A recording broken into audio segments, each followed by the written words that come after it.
What is up, everybody? Welcome back to live stream. We have not had one of these in forever, quite some time. It has been a minute, and there's a lot of reasons for that, but nothing we really need to get into. One of them is because every time we do it, you guys tell us we're lagging or this or that or next. So first things first, let us know. Can you hear us? Is the audio okay? Is the picture okay? Can you see our guest over here? Or in the case of his channel, the main guy, and we're the guests. So we are streaming from both channels tonight. So pick your poison, go to whichever one you want. Hopefully you're just here watching. But as you can see tonight, we have Adam, Amsel Adam, and you're supposed to say her name. Kayte. And Kayte. We worked this out. Jeez. As you can tell, this Adam is and not Kayte? well rehearsed. No, no. He doesn't like to tell me his plans until he just looks at me and says, "Okay, you're supposed to say this." I definitely told you that in my head. I know I had this conversation in my head. So we've been talking for a while about. Yes, you are supposed to be. I mean, psychic. after 25 years, I'm a little bit I've learned some of it, but not all of it. I'm still getting there. So yeah, we've been talking for a while with Adam about different ways that we could do some things together, and he threw the idea out doing a live stream the other day, since we both are just getting done with Sturgis, us there obviously as Sturgis partakers and partiers and riders, and Adam obviously as a rally vendor. So we decided to come on together and just shoot the shit about Sturgis. So how are you guys doing tonight? We're doing well. We're over here in Minnesota right now, so we're taking a little bit of time off. We finished up with a rally on Saturday, and on Sunday we drove over here and just been kind of taking a couple days to, tidy up loose ends, but kind of relax just a little bit. And it's really, really nice over here, so we're enjoying that. Nice. I'm good. I bet you need a few days relaxation. I know you guys worked really hard at Sturgis. How many days in a row did you work? Well, if you count setup days, 16 days. 16, yeah. Wow, that's a lot. And how long are those days? Were 16 from 8 a.m. till sometimes 8 p.m. There were some days we were able to shut down around 6, but a lot of times we were open till 7 or 8.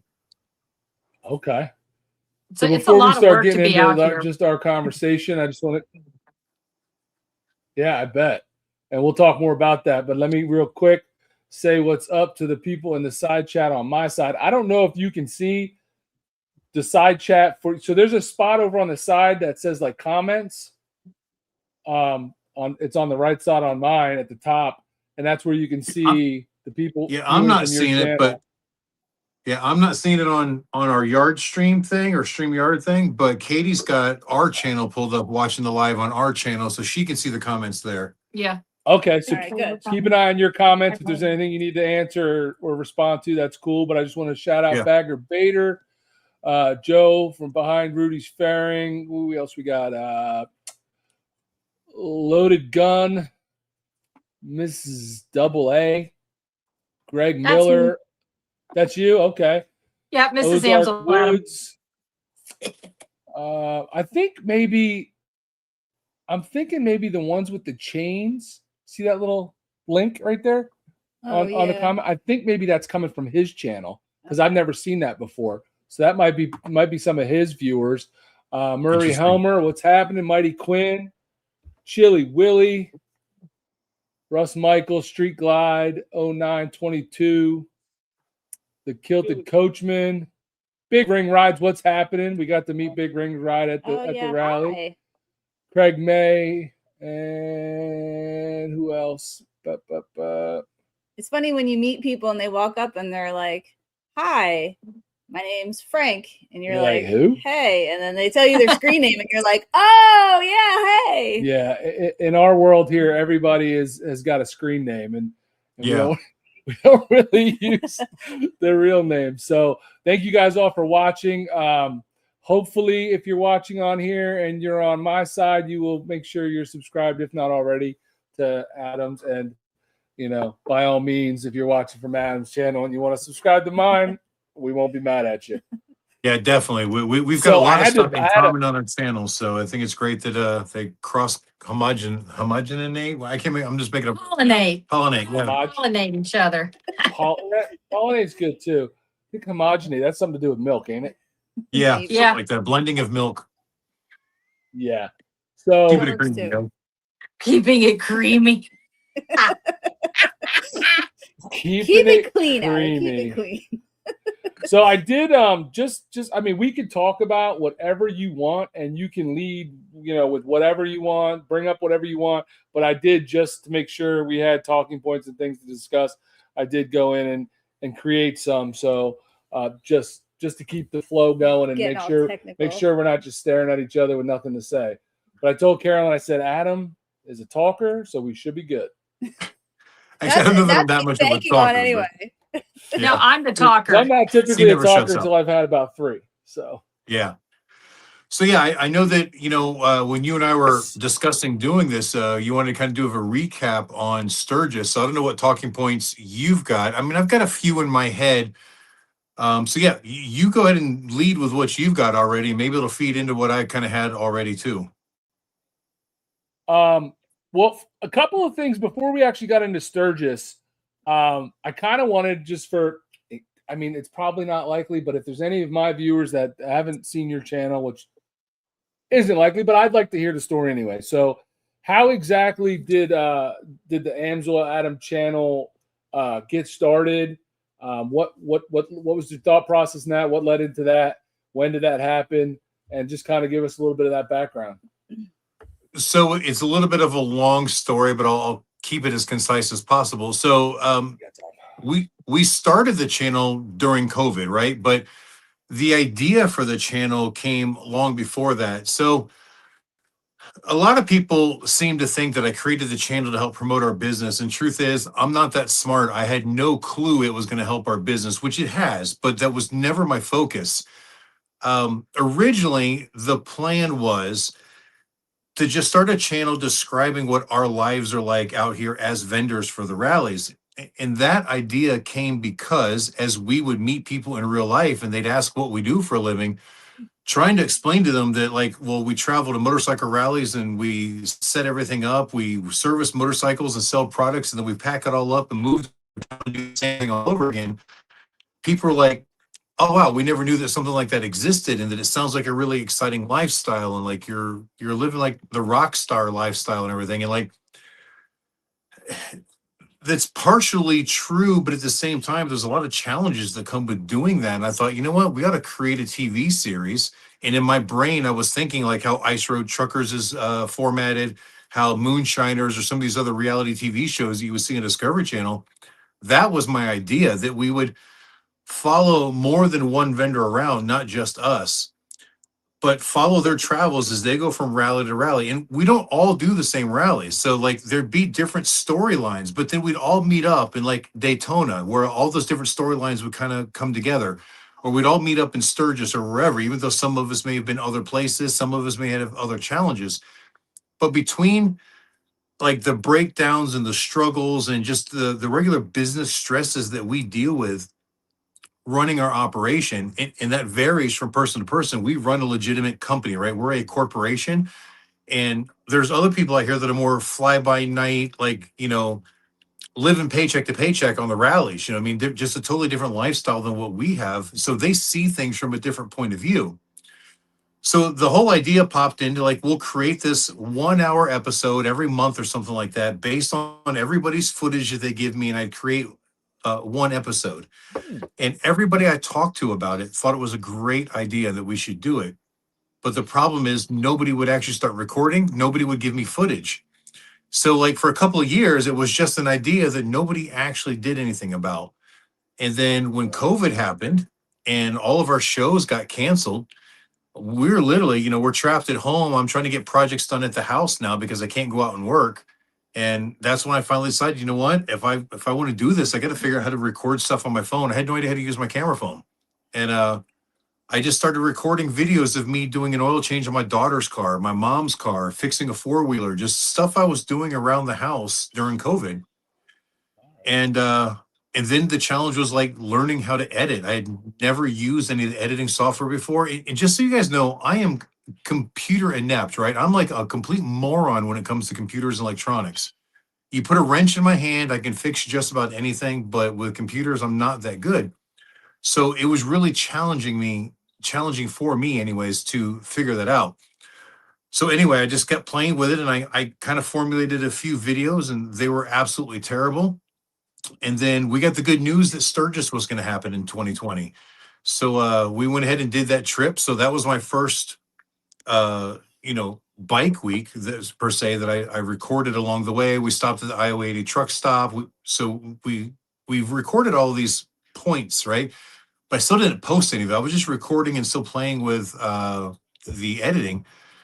And then Thanksgiving weekend on 2020, I just decided, you know what, this is the time we do it. My family kind of pushed me into it a little bit more, and my friends said, yeah, you really should do it. And I was scared. I was nervous.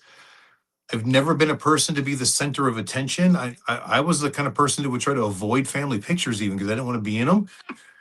And so this was huge for me to try to do this, and I automatically assumed that I'd fail. But I just, you know what, screw it, I'm gonna do it. So I created my first like opening video explaining what we were trying to do, and then I just started posting those videos that I'd already had made. And then it's been like a crazy journey since then. And it took a long time to get recognized, but I had a few other YouTubers along the way that helped. And then before you know it, we got monetized, and like views started going through the roof, and it just turned into something. And I really started to enjoy it. So like I can't imagine my life now without YouTube. That it's just like every day, it's like, hey, do I record this or do I not record this? And most times I record this. Also, it's kind of like a time capsule for our children and grandchildren in the future. Yeah, definitely. And that was kind of the idea behind us starting too back in the day when George had the idea. It was kind of that was really what it was, just documenting our riding experiences and stuff. But does everything look okay on that? Like, Yeah. All right, cool. Yeah. No, and I actually think that the concept of doing it for the reasons that you just talked about is much better than just trying to promote the channel. And that would have been actually a sick idea and actually been amazing if people actually followed through and sent you the footage and stuff. But those ideas are always great until you got to do a little bit of extra work yourself. And then it's like, never mind. And truth is, I would still really be all for doing that original concept if I could get some other vendors to just, put forth the effort to supply me with some footage of what they're doing, because I can't exactly follow them around. I think it would be really cool to do. Yeah, no, it would. And I think it's really, it's just a cool concept of just seeing the way your days go and talking about the different things you have to do and the different struggles that you guys face in different times, and whether it's weather or just heat or whatever. Like it's really cool concept. I like it. I like it a lot. Yeah. Thank you. So where did the AMSOIL come from? Like how did that become like such a big part of it? So I first heard of AMSOIL when I was going to motorcycle school way back in the 90s, right? The instructor that was teaching my theory classes, he was a big AMSOIL proponent and sold it in his shop. And so I kind of learned about it then, but then like a couple years went by and I really didn't hear much about it or use it a little bit. And then I actually volunteered for a motorcycle race team back in the days, again, back in the late 90s. And most of that was because when I got out of school, I had this education and I aced everything in school. I had really good grades, but I had zero practical experience. So I'd walk into these dealerships and I wanted to get a job, and they all wanted to pay me $6 an hour to sweep the parking lot. And then maybe someday I could help a technician or something like that. I was going to be the guy that they sent out to get lunch for everybody. And unfortunately, us just starting a family, we had two very young children. I couldn't go to work someplace for $6 an hour and still survive. So I just never did that.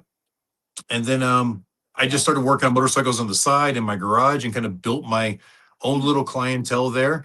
And then eventually I opened up my own shop. And when I opened up the shop, I had an AMSOIL dealer walk in and say, hey, do you want to sell AMSOIL products here? And I'm like, oh yeah, I remember that product.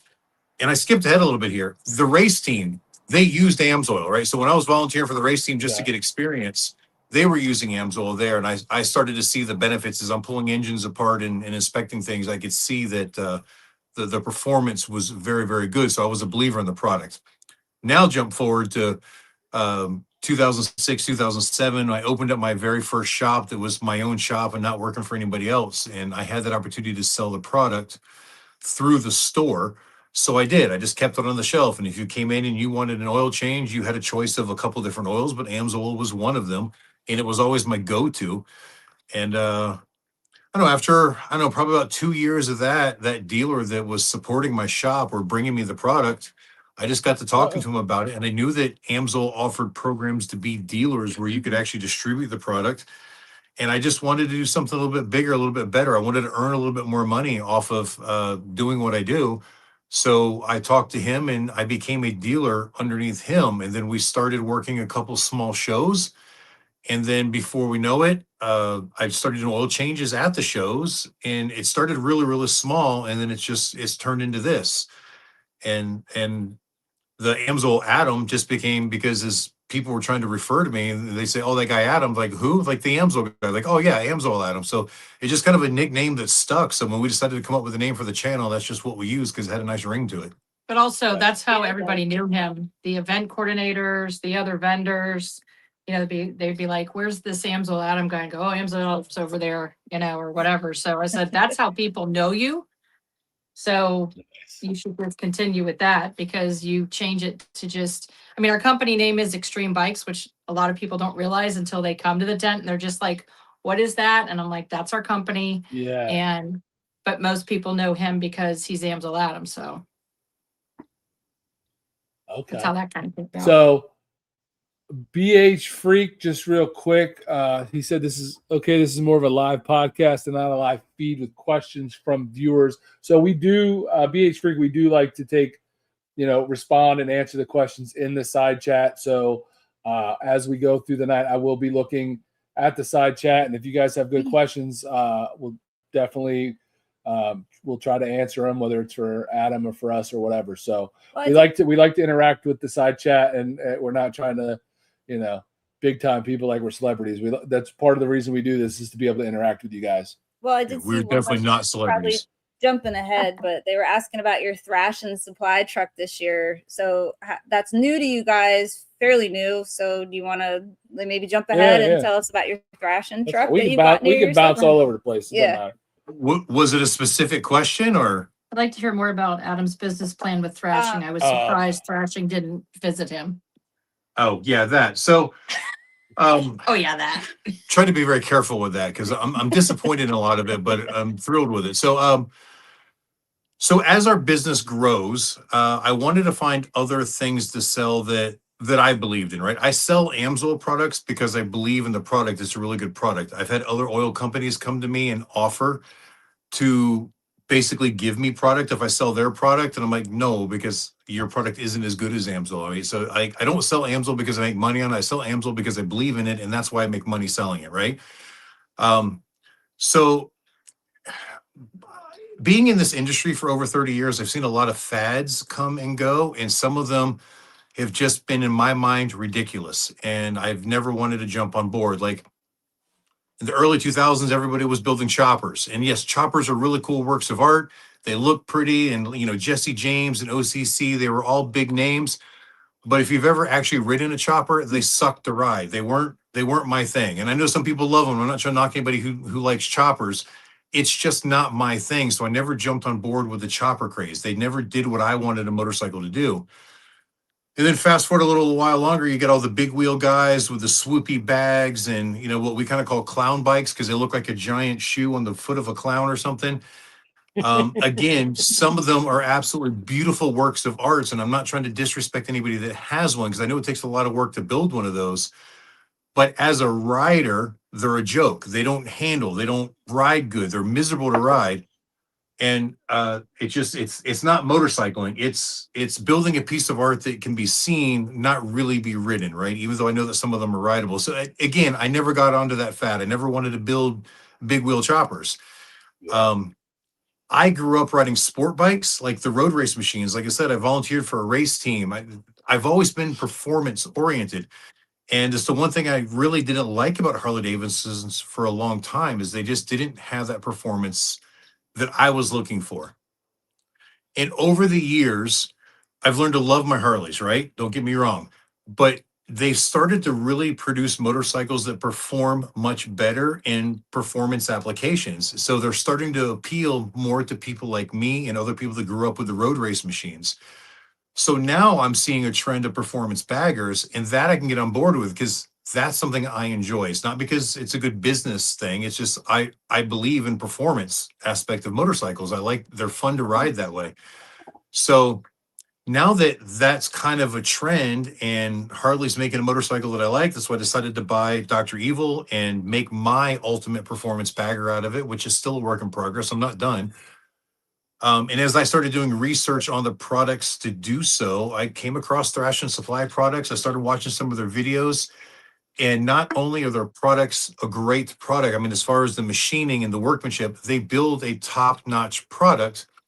I also love the fact that they're built in the United States. This all Chinese or not Chinese, everything's American and not from China. I like the product itself, but I also saw what those guys are doing for the industry. The younger crowds bringing Dynas back to life and kind of bringing a younger crowd into the industry that was kind of aging out or phasing out. So I decided that, well, if I want to grow my business, I need to do something nobody else is doing and something that I believe in. So that's the product I chose because nobody else at the rallies was selling their product. I didn't want to sell T-shirts because everybody and their brother selling clothing. I didn't want to sell, KSP bars either. LED lights because there's already enough LED light guys out there, right? I didn't want to compete with my friends, but I also wanted to be somewhat original. And I thought that the Thrash and Supply line would be that ticket. And so far it's worked well. This is our first year kind of doing it full time. Last year it was just integrated into the tent and we did a decent amount of sales, but we've really upped the game this year. We've sold a whole lot more product than what we did last year because now it has its own identity, its own trailer, and it's really helped a lot. As far as the guys coming out to see us, they did send a couple of people in Daytona or I can't talk. In Sturgis. In Sturgis. It wasn't the crew that you see on TV, right? It was a guy named Jake. He was one of the guys, I guess he drives the van around behind them. He does a lot of the video editing and filming and stuff in the background. Really cool guy. And there was another gentleman with him whose name I honestly don't remember. We did get introduced, but I'm terrible with names. I just don't remember the name. Yeah. But I really wanted, Juan and Lance and all them to stop by. To me, it would just be a good business decision for them to say, hey, look, here's Adam doing what he does. We've got a huge YouTube following. They've got even huger YouTube following. Yeah. But I think marketing wise, it would have just been a really good business decision. And they were unable to find the time to do so, which is disappointing to me. I really hope they would. I have extended many, many olive branches to them. And they just don't take me up on any of the offers. I don't know if it's something I've done that they don't like, or if they just want to show favoritism, but I don't know what it is. I don't want to say anything bad about them. I just wish it would work differently. Yeah. So there's a lot of people watching right now, and I'm sure a lot of you guys watch the Thrashing channel. So when you're in those comments, man, let them know that they need to come check out Adam's tent and his, thrashing stuff that he's got set up. And I think that's the best way to get through to him because you guys are the people, that are buying their stuff as well. So you're the ones that they're going to listen to. So if you guys want to help out Adam, leave those comments, let them know they need to go by and check him out and meet with him and give him a plug because heck, he's selling their stuff, Yeah. And the truth is there's been a lot of people leaving those comments already. Yeah. Be nice. I go through their comments and I see it. Even in one of the videos on opening day when they went and picked up that Dyna from the Sturgis dealer there, or the Rapid City Harley dealer, they had mentioned that they wanted to get some parts overnighted so they could put handlebars on it. And somebody in the comments says, well, just take it over to Adam. He's right there. He'll take care of it for you like right now, And I would have. If they would have showed up, I would have immediately put parts on it, not charge them a penny because they're their parts. They could just reimburse me the parts, We could have hooked them up. The potential was there. A lot of missed opportunities, in my opinion, but I can't force people to do anything. So it is what it is. Right. Well, it looks like from the comments, a lot of these guys have already left comments. So, I mean, hey, hopefully just keep doing it, and hopefully they'll come around and figure out that it'll be worth their while. But yeah, I think it's an awesome addition. And you're right. I haven't seen it. I haven't seen thrashing stuff being sold anywhere else. So it was a smart move instead of doing all that other stuff that's everybody's got, lights. Yeah, that was my idea. T-shirts. So very clever idea. Somebody had a comment, a question for you. Where did it go? They were asking about, The it's Baggers up there race right now. series. Thoughts, your thought on Baggers race series? I think it's awesome. Again, it's bringing an attention to the Harley Davidson lifestyle that wasn't there before, where forever Harleys were just known as the slow, prehistoric type machines that couldn't keep up with the metrics. They're building some pretty badass machines now. And I think that that's going to attract a younger crowd that's going to help Harley stay relevant for many more years. I mean, there's always been the concern that the older people are dying out, the younger people aren't coming in. I think the Bagger Racing League and groups of guys like East Coastin and Thrash and Supply, and I'm sure there's others out there that I'm not familiar with, that are bringing that younger, more performance culture into it. I think it's awesome. I've never actually been to a bagger race, but I just think it's pretty awesome. Really? Huh. You never thought of like vending at one of them? Setting up shop at one of them? No, I haven't. I don't know that it would be worth it with what we do, and stuff like that really gets expensive as far as what it costs us as a vendor to get there. And if I don't have the way of making the revenue, I don't know if it would be worth it to us or not. I'd have to look into it, but typically stuff like that doesn't work for the way our business is structured. Yeah, I mean, you need spectators. You need a lot of people flowing through, right? And yeah, and they've got to be there with their motorcycles, not just there to watch a race. They're going to be there with their motorcycles. Right. Yeah, I've been That's kind of how it is. 2 of them in New Jersey that have it down in Millville, and yeah, you're probably right. I mean, there are vendors there. I don't think they're they're not actually doing like maintenance or service and stuff like that. They're more like selling stuff.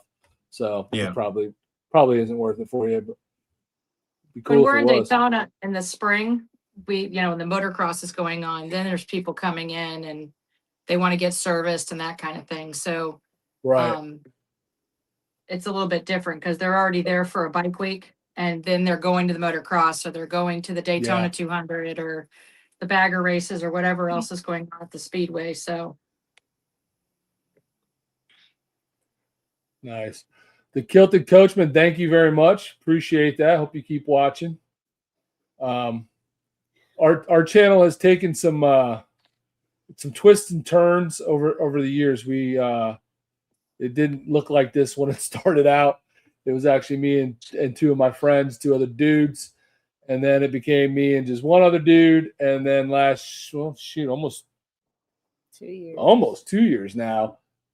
George, who this was originally his idea, had to bow out just for personal reasons. So it was just me, and I figured if I had any chance of growing, nobody wanted to stare at my ugly face. So I figured I'd use my assets. I'm being used and abused in this relationship. Used my assets to try to grow a little bit. So it was a learning curve doing this by myself. When we started out, I had nothing at all to do with any of the editing because I am probably not very high or much further along in the IT world than Adam is. And I didn't want anything to do with it, to be honest with you. And George did it all. But when he said he was going to, had to leave, it was either fold up shop or keep going. And I enjoyed this too much. So I said, I'm just going to have to figure it out. So, but now I've added, something else to the channel. Hopefully it helps. Something the female perspective is what I'm referring to, you sick bastards.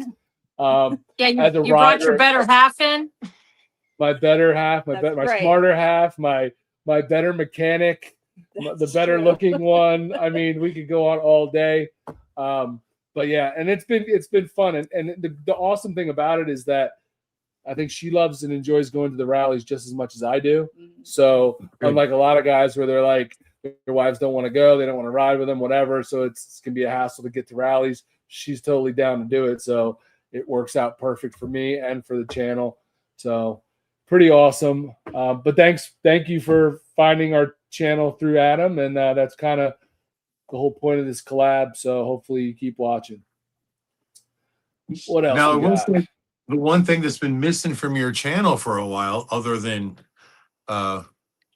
George, is you guys haven't done any of the beer tastings or beer reviews in a long, long time. No, we haven't. And so here's still my, Baggers and Brews. it is. And I mean, we forgot to even discuss. Well, what somebody we're drinking asked. tonight. Somebody asked, right? Because we normally say it. Yeah, no, Adam was talking. I didn't want to interrupt, but it is, and I mean, it will remain a passion, a part of it. And you're rarely going to see me on the channel without a drink, a beer, but it's what we did kind of learn. Unfortunately, was that those videos, they just didn't perform. They were terrible, you know, and it's kind of hard to justify the editing time and the things like that for the video, and then just to get like 200 views when, you know, on normal videos you're getting thousands. So I'm trying to figure out, and I've talked to her about trying to figure out a way that we can kind of make it just like a really short, easy thing. Because our reviews used to be, George and I would just drag it out, and it would be like a 15-minute review, which I don't think it needs to be. If we can figure out how to do them in less than 5 minutes, maybe even less than 3 minutes, and get some views. But it's just, again, you know, this is like, it becomes a business after a while, and the time is important. So wasting time editing a video that no one ends up watching because they're not into the same kind of beer that I'm in is just, it's not worth it. So makes sense. We enjoyed it. George and I love doing it, and she likes beer as well. So her and I can do it. And maybe we'll try it, and maybe just because she's a girl, we'll get more views. But it's hard to justify the time and effort, you know, and then to get no views. Yeah, maybe it's just got to be a shorter segment within a longer video. Yeah, you know, and that's something we talked about too. Like, because when we do ride places, maybe we need to just incorporate that into like a normal riding type video. And yeah, you're probably right. We probably do need to do that more, because it is Baggers and Brews, and we definitely do love the craft beer, and I'm not the only one. Even with George and Austin gone, she enjoys it too. So Cool. Yeah, we'll have to figure out how to incorporate that more, because we definitely are Baggers and Brews. I know another big question that everybody has been talking about this week is the Sturgis numbers. I was just and about to how ask. they felt it was down this year, and you know, that sort of thing. So what's your take on the rally? Like, how did you guys do as far as people coming in and your numbers for the year? What do you think you did? Yeah, from a vendor's perspective, we'd love to know that. Yeah, so we've heard a lot of the negative stuff as well, and I hate to say it, I'm almost sick of hearing so much negative about the rally this year. It just seems like all anybody wants to talk about. And in my opinion, any of these rallies, they're going to be what you make them, right? If you want to come out here and have fun, you're going to come out here and have fun. If you want to come out here and be miserable, you're going to come out and be miserable. Sales were probably down for a lot of vendors. And if those vendors didn't expect that, then they're probably not keeping an eye on their business. I mean, as a business owner, we have always seen a drop in sales after a 5-year anniversary, every single time. And usually the year before an anniversary is a little bit of a slump too, because, you know, if you're sitting here on the 84th anniversary going, should I go to Sturgis this year? You'd be like, no, I'll go next year because it's the 85th.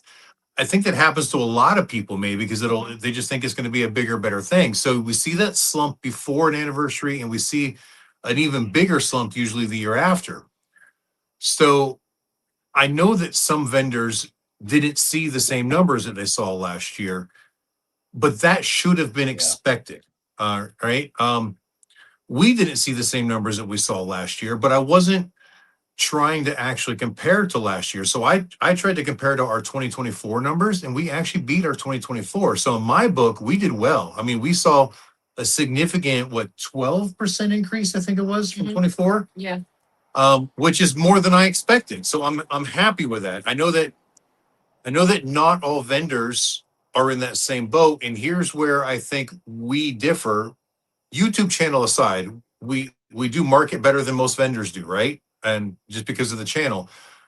But also, there's a lot of vendors out there that are charging a lot of money for things that just aren't worth it, right? If you look at like what t-shirts cost, what food costs, it is expensive. And I've heard people about the price gouging, and there is an issue with price gouging at rallies, but it's always been that way. This year wasn't any different. It's not just at rallies, it's everywhere. Her and I were looking at hotel rooms to go see Glacier National Park between the rallies. $600 a night for a Best Western or a Super 8 room, right? That's price gouging. You know, there's no room that's worth that much money because it's the peak season. And it's the same thing in Sturgis. You're at the peak season for those hotels for that 2 weeks or a month that we're there. And yes, I think it's too expensive, but I don't think that was anything new that you could blame the turnout on this. I think where we differ is that we're providing a service that anybody who owns a motorcycle needs, right? You have to change the oil on it at some point. Well, I guess you don't have to. You could totally neglect your motorcycle, but there's a special hell for people like that. Yeah, but we're providing a service that most people find as a necessity, and we're doing it for a reduced cost. If you call a dealership to do what we do for $250, they're charging $400 to $600. Say $650 if Yeah. you want AMSOIL. So we're not price gouging anybody, and we'll still get the one guy here and there. This is all you're too much money. I'm like, I'm really not, but I understand if you don't want to do it, it's fine because there's 400 other people that we did take care of, you know. So I think that's where we differ. Sometimes when the t-shirt people are down on sales because there's 5,000 people selling t-shirts and they're all overpriced, to where there's only a couple of us doing what we do and we're being very reasonably priced. So we tend to see, we're not economy proof by any means, but we see that when people want to start pinching pennies, they look at it, they go, oh, if I do my oil change with Extreme Bikes, I'm saving money. I'm not spending money. I'm saving money because I have to do it. But if I can pay $250 instead of $500, I'm saving money. And I think that's where we tend to benefit a little bit more when the economy gets tough. But price gouging is definitely a thing. The other thing, not to get on a soapbox, but There was one other thing go ahead. Too. The Get other up thing there. too is Let's that go. there was a couple other people too that were saying that school started that week that, you know, the full Sturgis was going on, even though we did a pre-rally. Yeah. You know, people always come in waves. And some people, you know, were there the week before pre-rally. And then there was less people during pre-rally. And then during rally, it was busier, but it wasn't as busy. So that's some of the like feedback that we heard from different people is that, well, you know, the teachers aren't out here bartending like they would be because they've got to be back in school because school was starting. So it's all in how you plan. Yeah, the rally was a week late this year. You know, and it will be next year too. Next year it's going to be exactly the same. So it's going to be like the 6th or something like that. Yeah. So that means, hey, you want to go, you need to plan accordingly so that you can be there. We also let our, you know, clientele know we do the Deadwood 3-wheeler rally. We're sitting there a lot. We're a lot busier when we're in Rapid City, but we're at the Deadwood rally. They're going out on rides, so we're sitting there. And I even tell people, look, if you don't want to deal with the craziness of Sturgis, come then we'll take care of your oil because we're just sitting there, you know? So these are the things that I kind of think about, look at, and pay attention to when people are saying certain things. So food for thought. Yeah. So I will say I have a little bit of beef with people calling it price gouging because I don't believe it's price gouging because price gouging has a specific definition and this is not it. Price gouging is when companies raise the cost of essentials during crisis or critical times when you have no other choice. The Sturgis Motorcycle Rally is a luxury, and hotels and all those things for that are vacations are a luxury. So I don't really believe you can call it price gouging. I think it's supply and demand. I think it's capitalism. And you can call it, even someone commented corporate greed. You can call it that if you want, but I don't personally think it's price gouging because none of us need or have to go to Sturgis. It's a luxury, but you know, tomatoes, I guess. I don't know. No, that's a very good point. I mean, like I said, we saw it at Glacier National Park and those surrounding cities that because it was peak season, they wanted more for a hotel room where you could get a Super 8 for $150 a night. Most places they wanted between $600 and $800 because it was peak season. So that's just supply and demand. Well, and I do understand that. I'd love to see it cheaper, but I do understand. Yeah, of course. And people, it's not just Sturgis. It's not just motorcycle rallies. You know, Go to Ocean City, Maryland in the summer before the rally. See what the prices of hotels cost. It's a vacation spot on the beach in the summer. Those hotel rooms are all astronomical. They're probably cheaper for the rally than they are during the middle of July and in August, because it's a vacation spot. Go to Disney World, see what those prices cost. Go anywhere where people regularly vacation, and you're going to see the prices are drastically higher than when and the people thing are is, vacationing. if they weren't getting people to pay for that stuff, their prices wouldn't be that high. Yeah. So that tells me that people are paying those prices because I guess they assume that they just don't have any other choice. Yeah. But they're getting the money. So that's why they charge it. Yep, totally. And I mean, it sucks, but I mean, it's kind of that's a capitalistic market, and that's how it works. And the only way that those prices come down if people just don't pay it, and then you'll see it come back down. Obviously, we don't want it to see that happen in the case where it would like hurt a rally or destroy a rally, but I mean, it's the only way to control the market. The people control the market, so it is. This what it is true. They do. And that's one of the reasons why we kind of suggest to them, like, if they come in, like I had a guy come in and he goes, it's only 2 drain holes. And I'm like, you're using our lift, our equipment, we're getting rid of this oil for you and we're changing it for you. And this guy didn't have but maybe 2,000 miles on an AMSO oil change, which with our filter, you're good for 10,000 miles or once a year. However, he felt he had to change it. So I was like, well, you do whatever you feel is comfortable for you. So if somebody says, hey, this is too much for me to be able to pay for, I'm like, well, here's your option. You get it wholesale and do it yourself at home. There's always options. Exactly. It's just a matter of whether you want to make that choice or not. Yes, this is a convenience out here.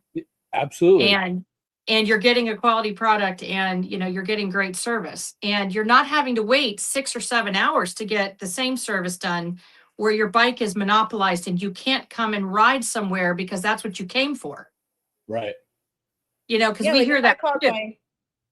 If I called my local dealer and said, hey, can I come in for an oil change or something? And it's Monday and they go, yeah, bring it in on Thursday. Now I got to rearrange my whole schedule, get it over there. So it is a major convenience when you guys are there at the rally to just pop in. I'm out riding anyway. Hey, can you change my oil? I'm in and out in an hour or two? 25 minutes if we're not slammed. Yeah. Right. You know what I mean? People don't understand. People don't understand the price that's put on convenience. You know what I mean? Like it's not for sure. That's why you're going to pay, because you don't have to do anything and it's easy for you. It's no different than paying. It's the same reason they put those surcharges on like ATMs. Because it's convenient and it's right there, and they can do it instead of you having to go to your bank and withdraw the money. Like you go to an ATM, but they're paying for, the cost of that, and like people to put it there, buy the machine and put it there, and to have someone empty it, all those things like that you don't have to do. So yeah, and I think sometimes people don't realize that, like Adam said, there are some vendors out here that are fly by night, but there's a lot of vendors that have been out here for years. This year in the fall will be Adam's 20th year in Daytona. 19th, I think. No, it's 20. It was 19 last year. Okay. So this is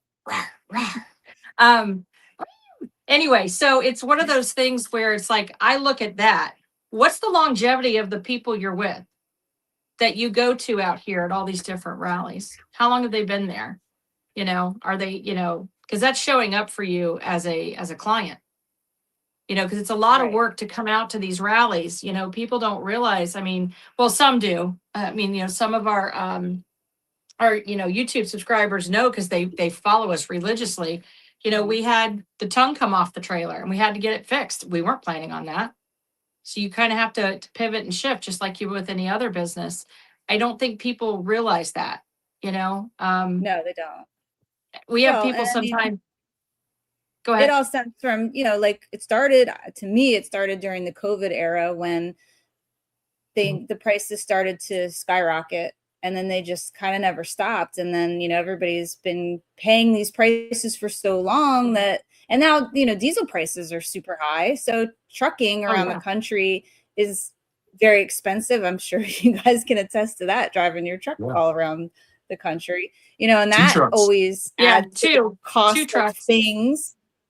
Yeah. So we try to use the mud flap whenever we can. even the mud flaps, sometimes when it's like $6 a gallon, they're not even giving a lot of discounts either. So you have to pay this stuff to do what you need to do in order for you to run your business. This is the cost of doing business. And I just think sometimes that people don't consider that. I've had people come in and try to go, oh, well, how much for the, the last day of the rally? And I'm like, this isn't milk. This isn't spoiling. Yeah. And or if I'm really annoyed, Carolyn, I will look and be like, do you go to Walmart and ask the manager for his wholesale list and tell him you're only paying that? Well, no. And I'm like, then don't do it to me, because this what we have is a fair price. And absolutely. And I could just from the first time we ever came to you guys and we were talking about bikes and stuff, you really know your stuff, and like you're honest and you'll tell me straight up, like, this is how it is. And that means so much to me as a person who doesn't work on my own bike, to be able to trust you with the things you say that I need. Like, that means a lot. Thank you. We've even had a couple people where they're not due for a change. Just go put your helmet on and go throttle somewhere for another 6,000 miles, and then I'll change your oil. And they're like, "What? You're not? You don't have to change it. It just." Yeah, they get amazed that we talk them out of a sale. Right. That happened a couple times, and they don't. They're like backing out of the tent, and they're just looking at us like, "Really?" We decided a long time ago when we started our business that no matter what, whether we succeed or we fail, we're going to do it as honest as possible. And this one situation comes to mind that it happened back in, I don't know, probably 2007, 2008. I was servicing a motorcycle for a young lady in the shop in Orlando. And in the process of the service, her and I were talking, and she was talking about some new bike night that was going on down in like South Orlando. And I'd never heard of it. Right. And then anyway, when I was done working on the motorcycle, Kayte was paying her out at the, in the office, and sent her on her way. Well, as Kayte was closing the books at the end of the day and she was doing the math, she realized, hey, we accidentally overcharged that girl by $5. And it was only $5, right? And I was like, okay, well, let's go give it to her then. She said she was going to go to this bike night. So we literally got on our motorcycles and we drove to bike night. We walked around until we found her, and I handed her a $5 bill. And she just looked at me dumbfounded, like, what's this for? I'm like, we accidentally overcharged you. Here's your $5 back. And that was just like, she was a customer forever. You know what I mean? Oh, absolutely. But I would be too. But it just, in our mind, it wasn't our $5. You know what I mean? And it was just, that's just the way we run our business. I mean, we have to make profit. We're running a business, but we try to do it honestly. I don't want to take any money from anybody that isn't deserved. And you also don't want to sow karma either, because you don't want that coming I know you back don't. on you. Right. And I know you don't do that just to gain business. But it does that for you. And we have the same thing locally with us. We have a shop right here, and they earned our trust and gained customers for life, because there's been multiple times where we've come in for something and they've either said we don't need that, or they've done something really minor and small for free and just sent us on our way, like things like that. I mean, you aren't a customer forever if you do something like that. So it's great. Yeah, like tightening up your handlebars during bike week. Exactly. That military biker, what's going on? So that's somebody important. somebody had a question. Oh, here. Adam inspired me to do a professional detailed bike wash over the basic sexy shit I see at the rallies. Would it be profitable? I did. I answered part of that. I'll be honest with you. Okay. The bikinis will definitely bring you in money, because the guy, the bikers want to see a really pretty girl cleaning their bike. And when we had the bikini bike wash there that was in front of us for years, it was packed. Constantly packed. The one that they had this year was dead.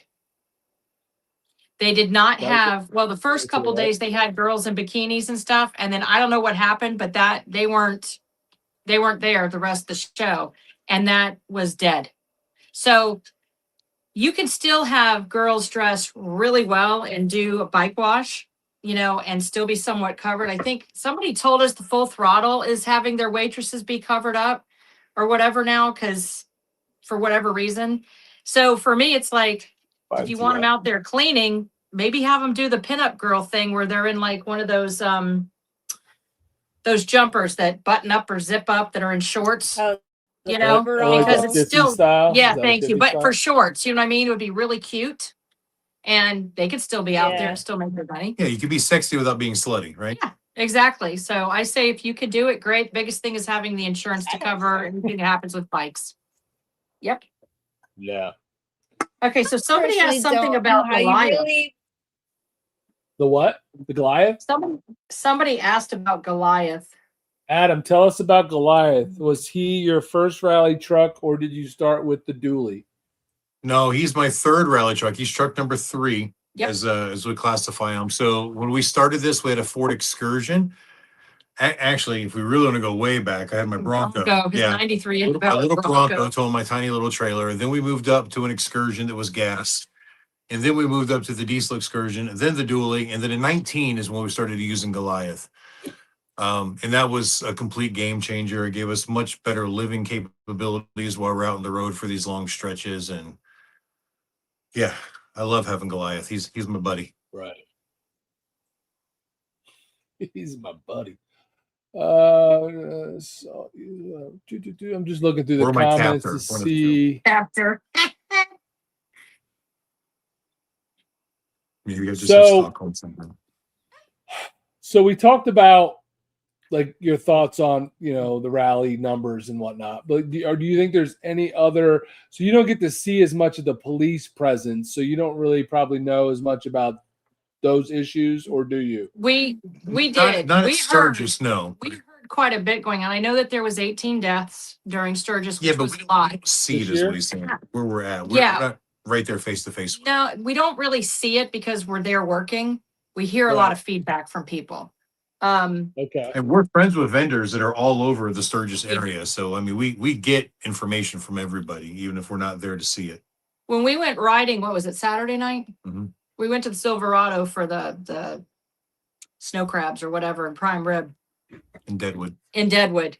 And literally I was in the truck with Brian's wife, and literally I'm just kind of like 1, 2, 3. I said, text them now and let them know they need to slow down, because they were like everywhere. I probably counted 10 between Sturgis and Deadwood that were just in different spots, Right. which kind of know. surprised me. I mean, we kind of stay in our own little bubble while we're there because we're just working so much. It's like, okay, let's go here and come back, But here's the Right. thing is, I'm not trying to hate on the cops, though. I mean, you got to realize that when you get any kinds of large masses of people, especially hundreds of thousands of people together, drinking, partying, shenanigans are going to happen. You've got to have some kind of enforcement there. Otherwise, it Yeah. becomes pure chaos. Now, I've heard that they've been really nitpicking some stupid things, but I watched that one episode that Bob and Tam had put out where they spoke with the sheriff, and he said basically we're not going to hassle people for dumb stuff, but there are certain laws that you have to follow where we're going to cite you for it. But if you're not doing dumb stuff, I don't think you've got anything to worry about. I mean, I have never gone to a bike week and been hassled by a cop in my life because I'm not Same. trying to do stupid stuff. Yep. So I the other agree. thing I'll answer real quick. For those who don't know about Goliath, Goliath is a 1987 GMC General, and it started out as a dump truck, and then it was made into an RV. It didn't come that way because somebody asked. Hand built. Hand built in Canada. It's in kilometers. Yeah, he's Canadian, eh? He is Canadian, eh? So I just wanted to answer that real quick. And it's about 380 square feet inside that we live in 9 months out of the year off and on. So the box is 38 feet. Okay. Yeah. And it's got everything in it. So living room, a full kitchen, a 3-piece bath. It has our bedroom. We have storage underneath. So for us, it's great. I I'm don't, away from home. yeah, You I don't have the so much room hassles for of, activities. oh yeah. And don't have to worry about slide outs because I don't have that nightmare. So, but it's our home away from home. So we So really, you got a fan up here. I don't know if you can see the question on the screen, but it says, Adam, now that you're jacked, have you thought about doing oil changes shirtless? How about no? I think Kayte deserves to see that. Katie I'm should just oil you saying. up. And She then doesn't like she seeing me can without a film. shirt either. Oh, I don't mind She seeing can you without a film shirt. you. I don't mind seeing you naked. It doesn't bother me at I all. don't know about jacked. I'm far from jacked. So what else do we got here? And the Sorry other about- question too, 18 deaths. That Sorry. is not normal for this year for Sturgis. No. So is that That's a all lot. motorcycle deaths? Yes. Really? Yeah. Yeah. I don't know if you noticed when you came to see us in at Rapid City, but they didn't have the stoplight out there. That's at the stop sign, the stop sign, then you turn left. Yes. And then you Yes. go get Yeah, on the yeah. highway. Yeah. The city decided not to put that there for whatever reason. And a Right. guy turned out in front of a car coming over the hill and he got knocked off his bike. He got his femur broken. So Oh. it's like, and I've had a couple people almost pull out in front of me when I was going with the truck and I wasn't speeding. I was just trying to get through to get to the next, to come in the back way to be able to park. And literally they're just Right. pulling right out of there, not paying attention. So, people get hurt when they don't pay attention. Yeah, Very absolutely. true. So here's a question. What is harder? Setting everything up or tearing everything down at the end when you're tired? I think setting up is. Yeah, I'm a gonna lot say worse. setup. Setup's a lot worse. You're using gravity when you're breaking down. And you're having to me, it just seems like more work because you're having to pull totes out and then get them where you need to get them. And then they're empty when you put them away. They're empty when you take them out. So to fill them back up if there's stuff to fill up or whatever. Even taking off the awning, I think is a little bit easier because we're just pushing it right up to him. The wind sometimes works in our favor to have the awnings go towards them so that they can pack them up quickly. You don't have as much inventory, so you don't have as much you have to tote around. Right. So for me, I think breaking down is easier. And I literally start like a day or two before. Okay. I'm already going, okay, if I can put this over here, I don't have to worry about it for later. Or if, I can put this away because not that specific thing didn't sell at the rally, so I can put it away. Now, I'd say the exception to that is some of the shows where we work on a Sunday and have to tear down on a Sunday and we get a busy day. So like this year in Sturgis, Saturday was pretty slow. So it was a big deal. We were done breaking down by 2:30 or 3:00. But now you take shows like Galveston where we have to be open until 4:00. And if it's busy, sometimes we got customers there until 5, sometimes 6, and we have to clear the street by 10 p.m. So then like the pressure's on to pack it all up quickly. And that does get a little bit stressful, especially when you've already been working all day and you're kind of tired. I bet. This question's for you. And this was asked on one of our videos, I believe, from Tater Dooley. So you're going to do the white 2-piece on the Super Glide. And we both said, we have no idea what you're talking about. Do you Sounds know like a what he's bathing talking suit to about? me. That's what we Well, thought. that's a definite no. But I think he too, said no. but- He was talking about something else. And I don't, you got to I thought he was clarify. talking about pipes. We He were said like, are something. there white pipes? I don't know, but you're gonna have to clarify what that means because neither of us have any clue what you're talking about, and apparently neither does Adam. So, Yeah, to me, it sounds like he wants to see Carolyn in a red, white, and blue bathing suit. Bikini. well, that's what I thought as well, but he denied that. So, You can make a calendar and sell it, Carolyn. Oh no, I think that ship sailed 20 years ago. so tearing everything down is tougher for me because I'm beat and ready to get on the road. Brian? What are you tearing down? Were you a vendor at the rallies? He's our Let us sales know. guy at the thrashing tent. Yeah, he's Oh, actually like that's Brian. Okay, He's literally All right. like, he's actually like 50 He- feet from us, but he's online and not here in front of the He's camera. trolling you. he is trolling. All right. So I'm like, I didn't quit know your it was that whining. Brian. Okay, hold on. Well, I think from a rally goer's perspective this year, I did feel like the numbers were down a little bit, but I was totally fine with that because that meant less bikes on the road, less lines at the beer tent, and less people Yeah. in the crowded sections of walking around Yeah. downtown. So for me, it was great.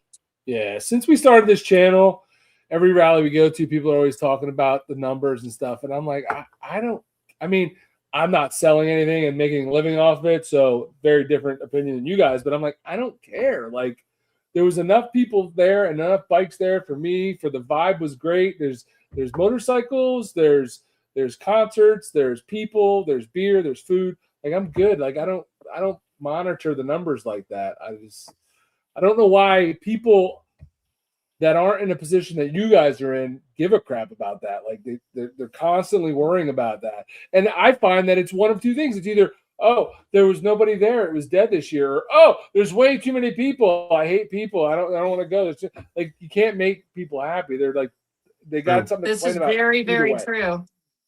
We deal with that when we go to Leesburg, because Adam's just filming.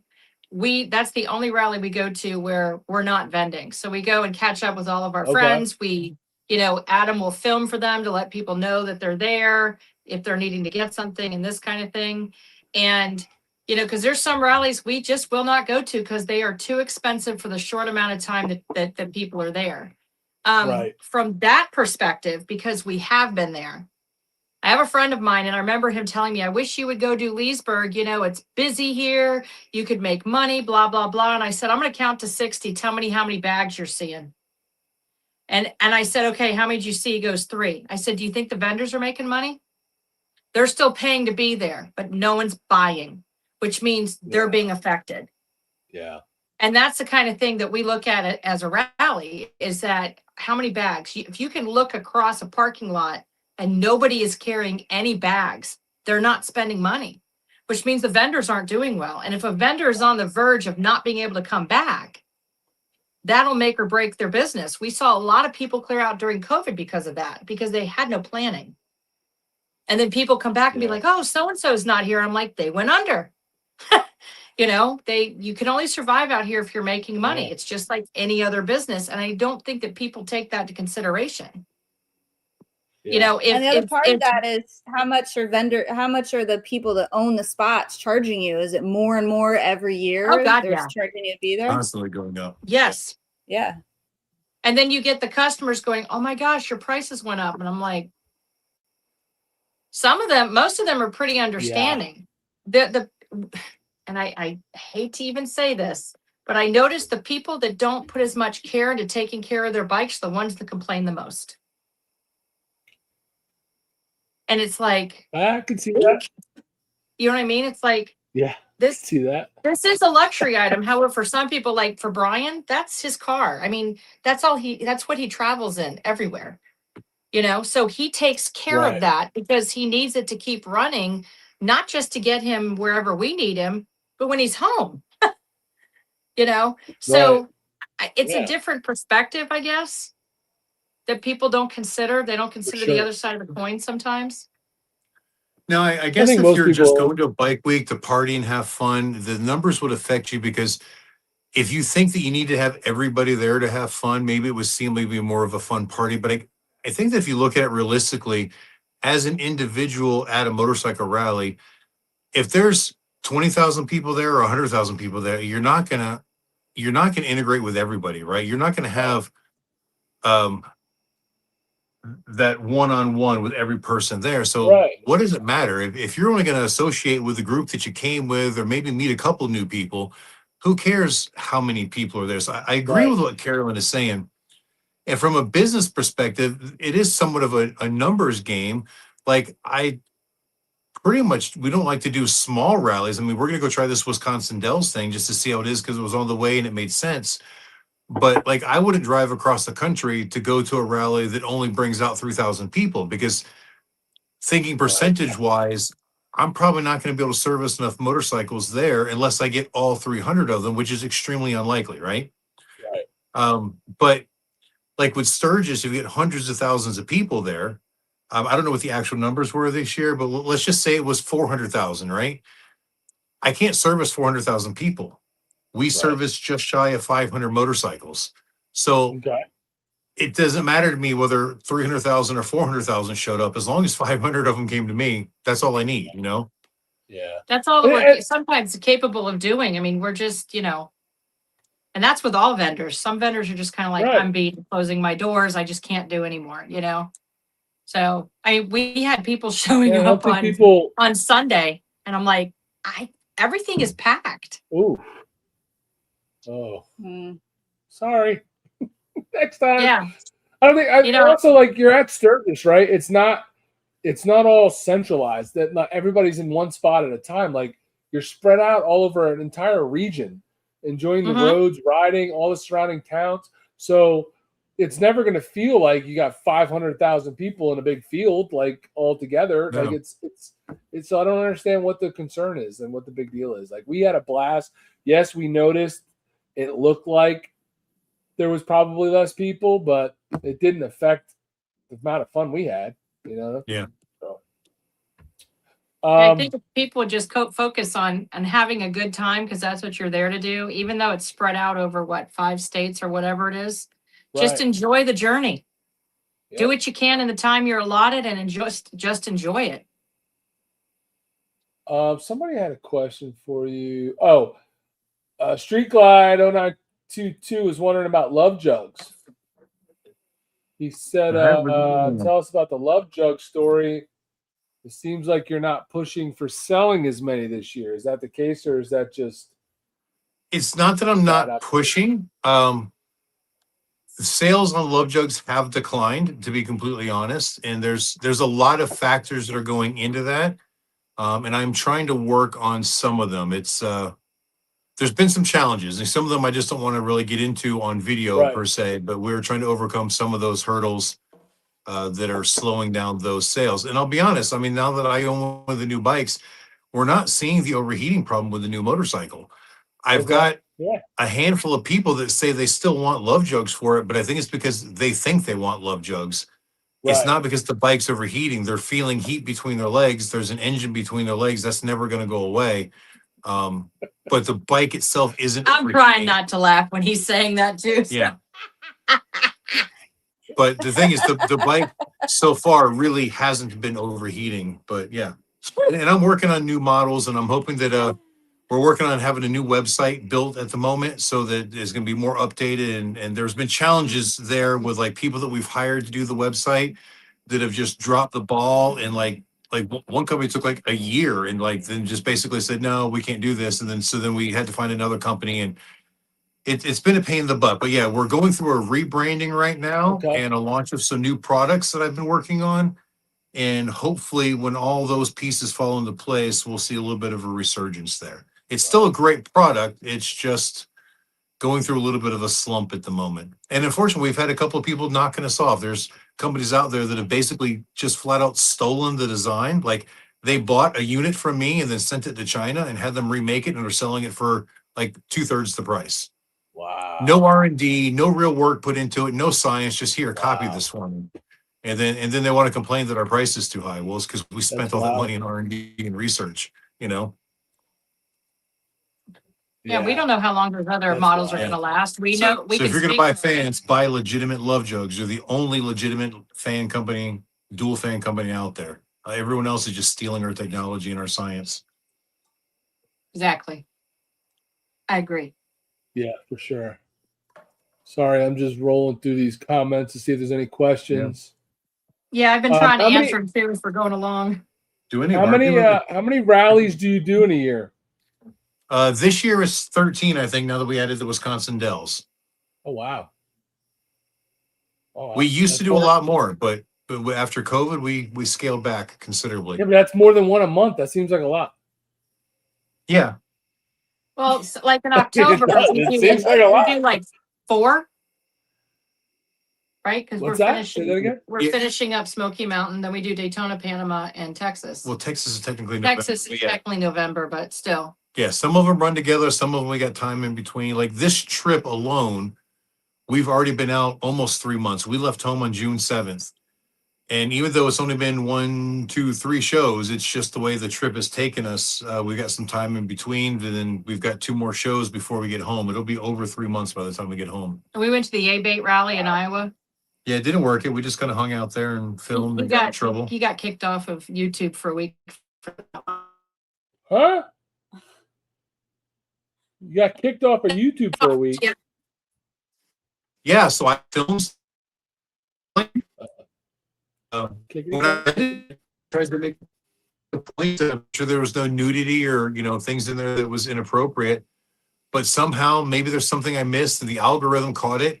I watched the video and I asked for a review. I don't know if you've ever had to do that yet or not, but the first denial was from the computer system, the algorithm saying, "Oh, this doesn't meet our standards." So then you can request a manual review.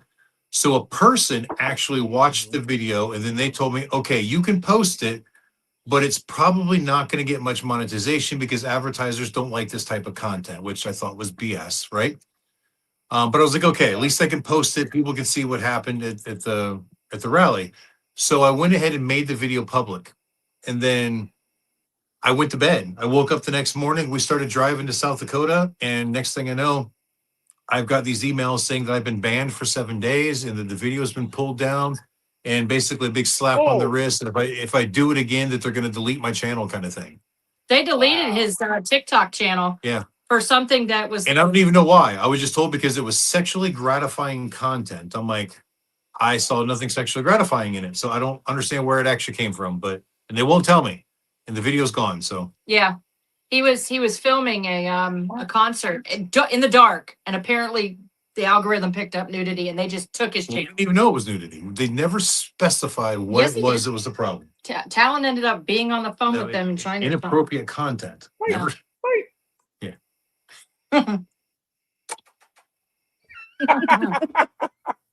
We never I love his beard. Ever. You know how like people have those balls they play with, and I know what y'all are thinking, but you just sit there and you do this for them for stress. This is his beard. Not that kind of channel. We'll turn the camera off right now. Children watching.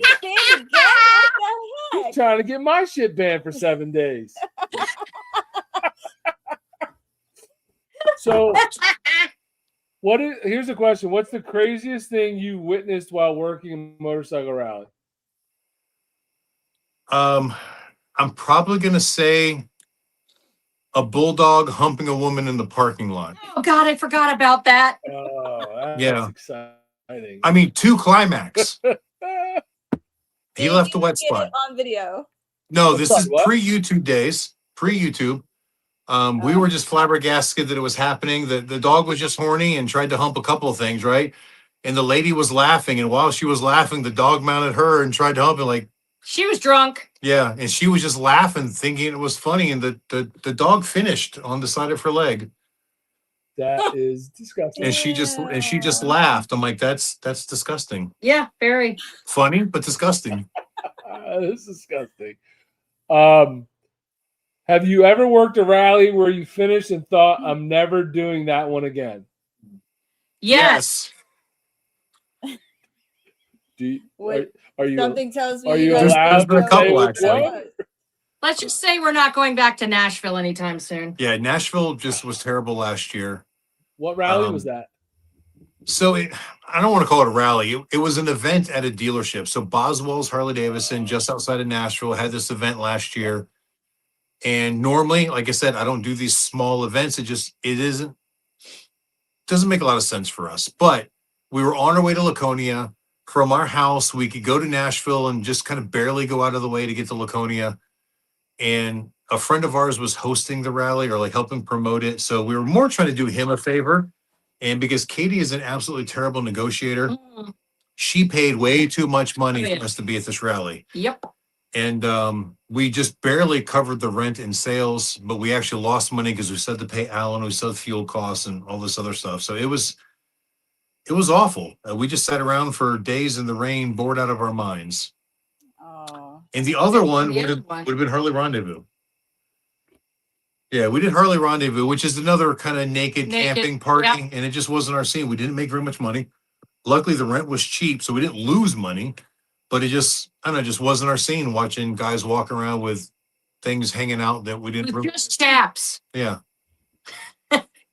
Adam's like, I could have gone my whole life without seeing that. Yeah, a guy was wearing nothing but chaps. Yeah, but that's all he was wearing was chaps. That's it. It's like, why bother? I'm like, yeah, I just. Stevie in the comments just perked up. Yeah, I'm all for it. Like if you're into that, fine, go to it. It's just not my thing, so I didn't really want to go see it. Um, and all the people that were naked were people I'd probably rather not see naked. That's usually the case. Yeah. Yeah. No shit. Yeah, it's not like they're supermodels running around naked. It's always. I'm gonna shut up right now. So I don't want here's to a offend question. anybody. Here's a question I have. I go to all these nude events, and so Here's a question, a YouTube related question. Okay. Two-part question. A, do you get a lot of hate in your comments? Yes. I wouldn't say a lot. We do get an B, occasional. is it because hate. is most of the hate related to showing women? No. Every once in a okay. while, I'll get somebody that makes a comment. I get more positive feedback about what's That's seen in the encouraging. channel, right? So But so then what in kind of my hate do you get? I get That one guy that God, he's been hounding you for well, 6 all right, years. so I've got this one viewer named Wayne Bishop who's actually been very, very kind lately. But there was a period of time where he would just hate on my videos, but like the last couple of videos, he's absolutely loved and given me praise on. So I don't want to throw him under the bus anymore. He's been really, really nice lately. But I'll get the dumb stuff sometimes. Like one guy left a comment once complaining. Or he wasn't complaining. He was commenting about me complaining about sales being down, and I wasn't complaining. I just kind of give this recap that sales weren't what we wanted them to be. But then, like poking fun at me because I just went out and bought a brand new Road Glide, and then I complained about sales not doing good. I'm like, well, one has nothing to do with the other. The sales of this show doesn't mean I can't afford a Road Glide. I mean, you can't know what my personal finances are. I mean, business is up sometimes, it's down sometimes. So sometimes people just kind of talk like asinine comments and don't really understand what's going on. Sometimes I just ignore them. Other times I'm like, thanks for watching. And sometimes I'll comment like very sarcastically. And if it's really special, I'll make a video on it and throw them under the bus completely because that is more fun to me. True story. And we've heard stuff from people sometimes like, I'll be honest, Texas is not one of my favorites because it's brutal. I mean, we literally, to get set up, we have to get up at 5 a.m. and park on a side road to get into our parking spot by 7 a.m. And then we set up, have to wait for electric to come. And then the day that we get done, we have to get off the seawall. And it's a lot of work in a very short period of time. And we've had people say, well, why do you come here? Because we have subscribers there. We still have clients there. We still enjoy coming to see those people. However, business-wise, it doesn't always make sense. So it's like trying to figure things out. Like this year we'll be doing the thrashing trailer. And like I told him, I said, I think that we should move to a different lot only because they want to separate our regular rig with our thrashing rig. And I'm like, how are you going to walk 300 feet away to do something to come back to move bikes up and down? I said, it just doesn't make any sense. Right. So those are the kind of things I look at. And it's like, I don't think people think about these things. Did you guys see the fork in the road there? Yeah, yes. He's talking about the thrashing trailer instead of the actual question. Go ahead. But I think that sometimes people take me just commenting about things and describing what we're doing as complaining. And I really don't complain. You can ask Kayte. I almost never complain. No, but things don't always work the way I want them to. But in the videos, I'm trying to explain what we're dealing with. It's not really complaining. It's just explaining this is the situation. Here's how we're going to handle it. And people are like, well, you shouldn't complain. I'm like, well, I wasn't complaining. I was just informing you on how it's happening, And that was one of the reasons why I brought that up is Texas. They're like, why do you come here then? And it's like, you're missing the whole point. Yeah, because it's our business. That's why we come. Yeah. Why does Walmart come to your neighborhood? Because it's a business and they want to do their business there. So right. I don't think people pay attention to these kind of things. Yeah, people. What else we got? So what rally is best for you for the business and what rally's best for you for YouTube, and are they the same or different? So Daytona Spring and Sturgis are definitely the best financial ones. Lately, it's been Sturgis. For many years, Daytona was better than Sturgis, but it's kind of flip flop. But we get more days in Sturgis as well, so we tend to do more sales there. As far as personally, the ones that we like doing, again, Sturgis. We love being out west, Sturgis and Deadwood, just because we like being in that area. The motorcycle riding is good. The weather's always pretty nice for the most part, so we really enjoy being there. I like Laconia as well. Kayte doesn't like Laconia as much, but I like the riding there. I like the people there. It very much reminds me of home, where we live in the North Carolina mountains, so it's cozy. The beach rallies, sometimes they're good for business, but there's no good riding. I mean, Daytona, Myrtle, Panama, there's no riding. I mean, it's just a beach rally. Yeah. Same thing with Galveston. There's no riding in that part of Texas. It's just Like Laconia, I love riding there. It's just getting there, because that's the only show that we do. And my God, those roads are garbage. Yeah, it's a long way there and a long way It's back. a long way there and back, and we travel at nighttime. We flip-flop our schedule from day to night to get there at nighttime, to not have to deal with traffic. And it beats the crap out of everything, and As far as travel expenses go and rent, it costs us just as much to do Laconia as it does to do Sturgis, but we double the sales in Sturgis that we do in Laconia. So it's not as profitable. Ocean City's another one that's very expensive. Yeah. Yeah. Oh yeah. Huh. I can see that, I guess. Somebody the asked. rent in Ocean City is actually, they want more money in Ocean City for me to do sales for 5 days than I pay in Sturgis for 15 days. What? Wow. And, We do not make those sales. and Galveston's the same way. Yep. Really? Yep. And I That only is do a third of the wild. sales. Yeah. But sometimes, again, it's greed. They're getting greedy. They charge more for rent for 5 days than what I could pay for 6 months at a shop somewhere sometimes. Even like the electric is ridiculous.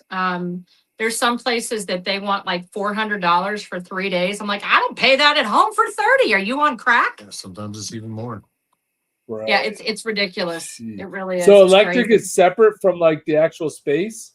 Sometimes, not always, but most times, yes. If we want anything more than like a regular 10 amp or 15 amp plug, actually most times it's 20 amp, but just a regular 110 extension cord, a lot of times that will be included. If I want anything above that, they charge me more. So Goliath uses a 50 amp split phase, like a Nemo 1450 plug.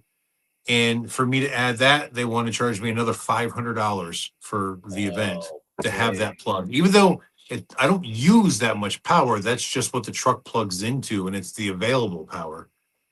Yeah. That's I think ridiculous. this comment is for Caroline, I believe. Oh, Iowa Hog Rider. Hi, Brad, and we're sorry. On our way home, we drove through Iowa, and we stopped at a KOA in Waterloo, Iowa. And sure enough, Brad, who we hung out with at the rally, stayed at our hotel, lives in Waterloo, Iowa. And he was home before we left, so we didn't get in until I think we got in at 11 o'clock that night. So it was late. We wouldn't have had time to go anywhere with him. But he's a little bitter that we didn't. He's bitter. Listen to me, pal. After 200 miles on that Route 20 or whatever that was, you should be thankful that I still talk to you, because that is one of the worst roads I've ever ridden in my life. I bounced down that road for 200 miles. I think I got a traumatic brain injury from that, and I dislocated a rib. That road is ridiculous, and you guys need to figure that out. We have put people in space. We have sent people to the depths of the ocean, and we have self-driving cars. And you people in Iowa can't make a road that doesn't cause physical harm to your body. So same in New England, though. I mean, that's the same thing in New England. I mean, that's why we travel at night. Whoa. There is another question here, though. I want to read if I could.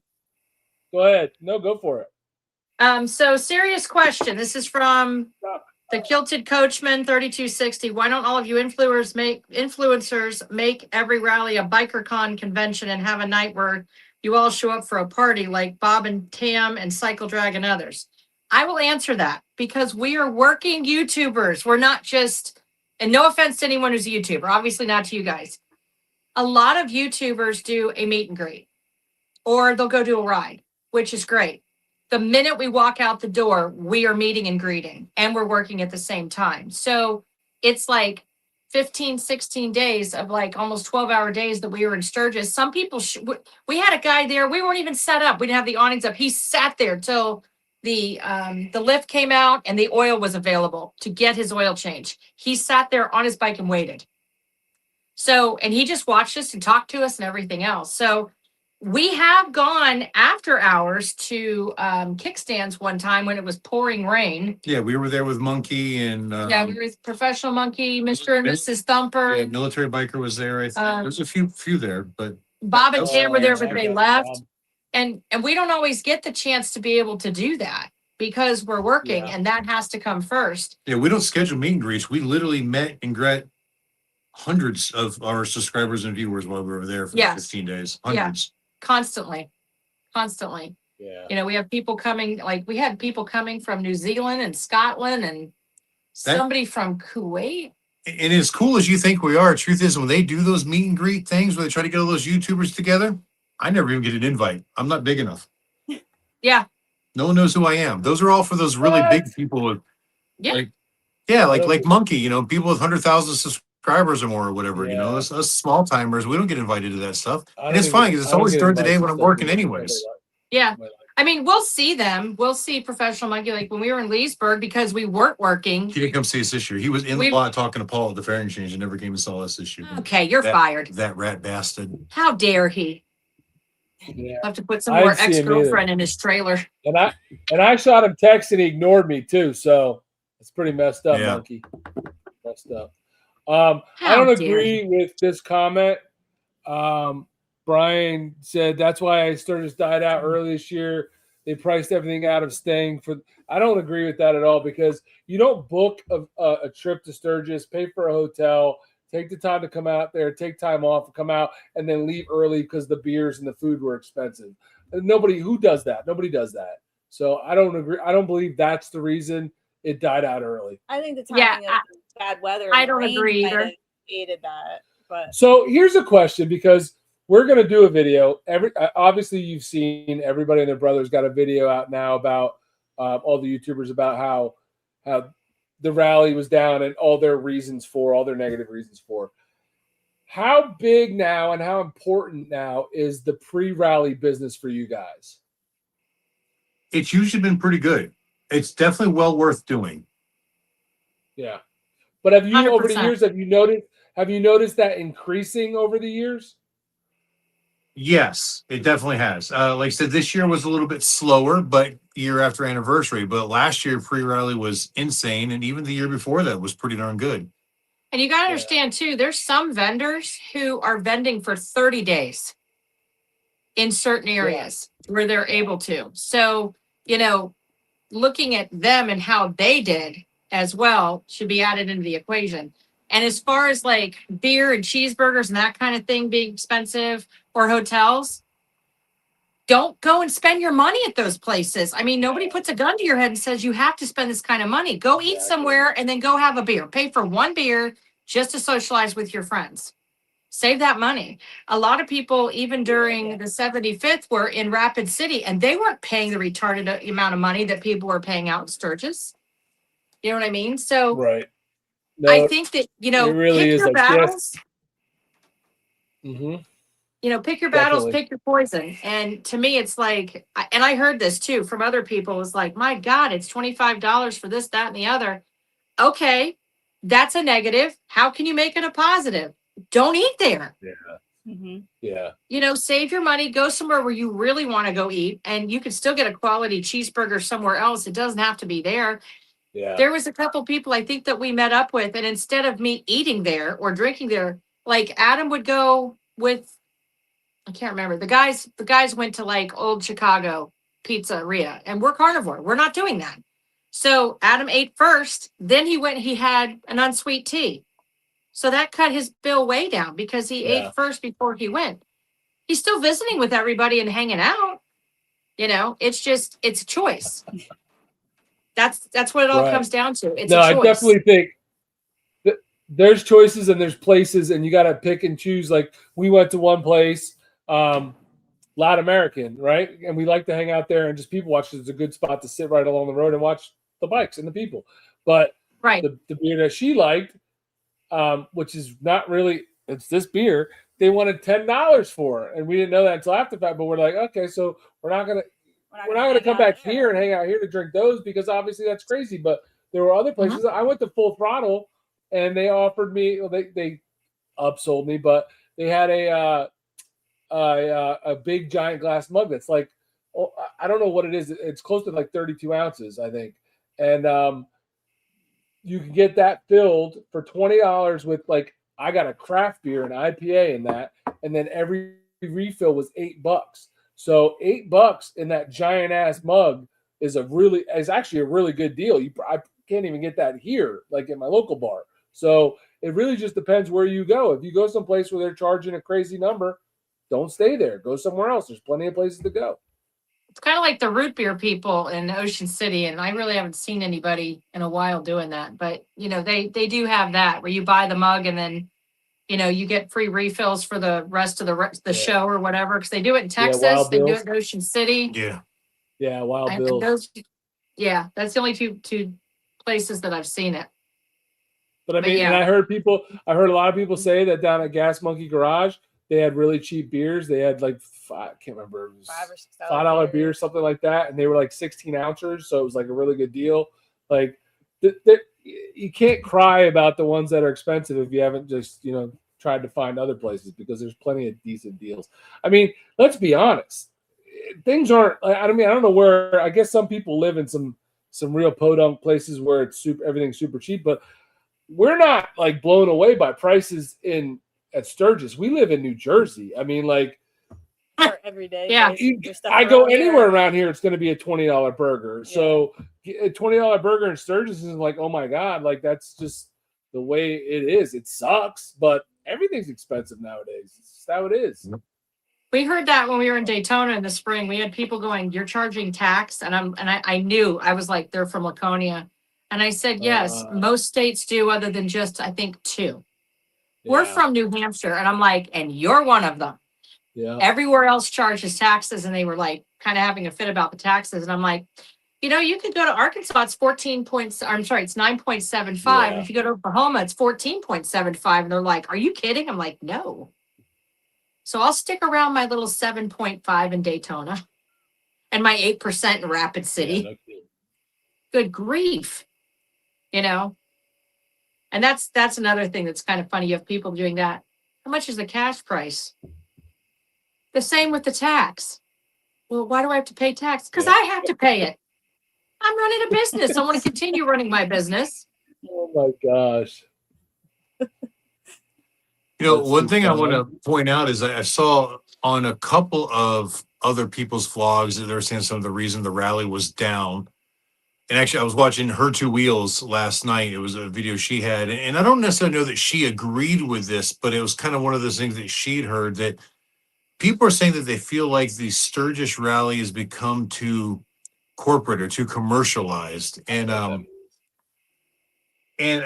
gotta disagree with that, because it's not that there aren't corporations there, right? I know that Harley has, marketed very well for it, and that would be corporate America. But when you look at the rally itself and all the vendors that come there, I'd have to say that 95% of us are mom and pops. I mean, we own our business, just her and I. Every other vendor that I know owns their business. There's a couple companies like Zero and, Performance Machine that are bigger companies, but they're not corporate America big companies, right? They're not. No, they're not conglomerates. They're still small businesses, even though they might be corporations. So I don't see the whole, it's just become too corporate. And I think that's a BS excuse, because it's really 90% mom and pops. It is a BS excuse. And Zero, I think what happens is people get so used to seeing these names within our community, the motorcycle community, some of these businesses like Zero and whatnot, or what's the other the other lighting company? Custom Dynamics. Like you're so used to seeing them, and they're such a big player in our industry that you think there's some big corporation. They're not. Zero has a handful of employees. It's a small company, and that's the case with most of these parts companies that we get so used to seeing their names, and you think they're just some big company because you're seeing them advertised all the time on your Instagram or Facebook feed, but they're not big companies. Almost all of them, hard. Short of Harley and Indian and maybe a couple other companies, they're all pretty small companies in the grand scheme of things. And even you look at the companies that like we represent. I mean, Amsoil is probably the biggest of them. It's still a relatively small company in comparison. I mean, it's no McDonald's or Harley Davidson Corporation. Right. It's a small business out of Superior, Wisconsin. Love Jugs. I mean, hell, Love Jugs. We're just a 4-man company. We relatively low volume. Even Thrash and Supply. They're not a big company. We represent small companies as a small company ourselves. Yeah. A lot of people are in the comments are saying, the weather was an excuse for people to leave early and save money. I don't really see how that saves you money if you booked a hotel or a campground and paid for it and you're not getting that money back. Like, you kind of lost money if you left early. I mean, if you can't figure out how to eat and drink without like putting yourself in debt, then I mean, that's kind of on you. Like, and what's really sad is the weather wasn't that bad. I mean, I know that there were a couple of bad storms, and where the weather was bad, it was terribly bad. Don't get me wrong, but it was very small and isolated. I mean, I heard that like when Keystone got hit with that hailstorm, it was giant hail. It destroyed people's motorcycles, cars, trucks, everything. Yeah. But it was like one little spot, and it was for a whole 20 minutes. It's like I think there was more a fear of bad weather that people just panicked and left, but the weather wasn't that bad. No, it wasn't. It was pretty tolerable. Because when we were in Deadwood, we were dealing with like 106-degree temperatures. Spearfish Canyon, someone said it was like 116, and I was like, that sucks. There were some hot days for sure, but I don't know. I mean, people using the weather as an excuse is just kind of a cop-out. It's August. The hot weather's expected. I mean, we were there from Sunday to the Friday of the rally, and I feel like we had one day that was like rained out. Mm-hmm.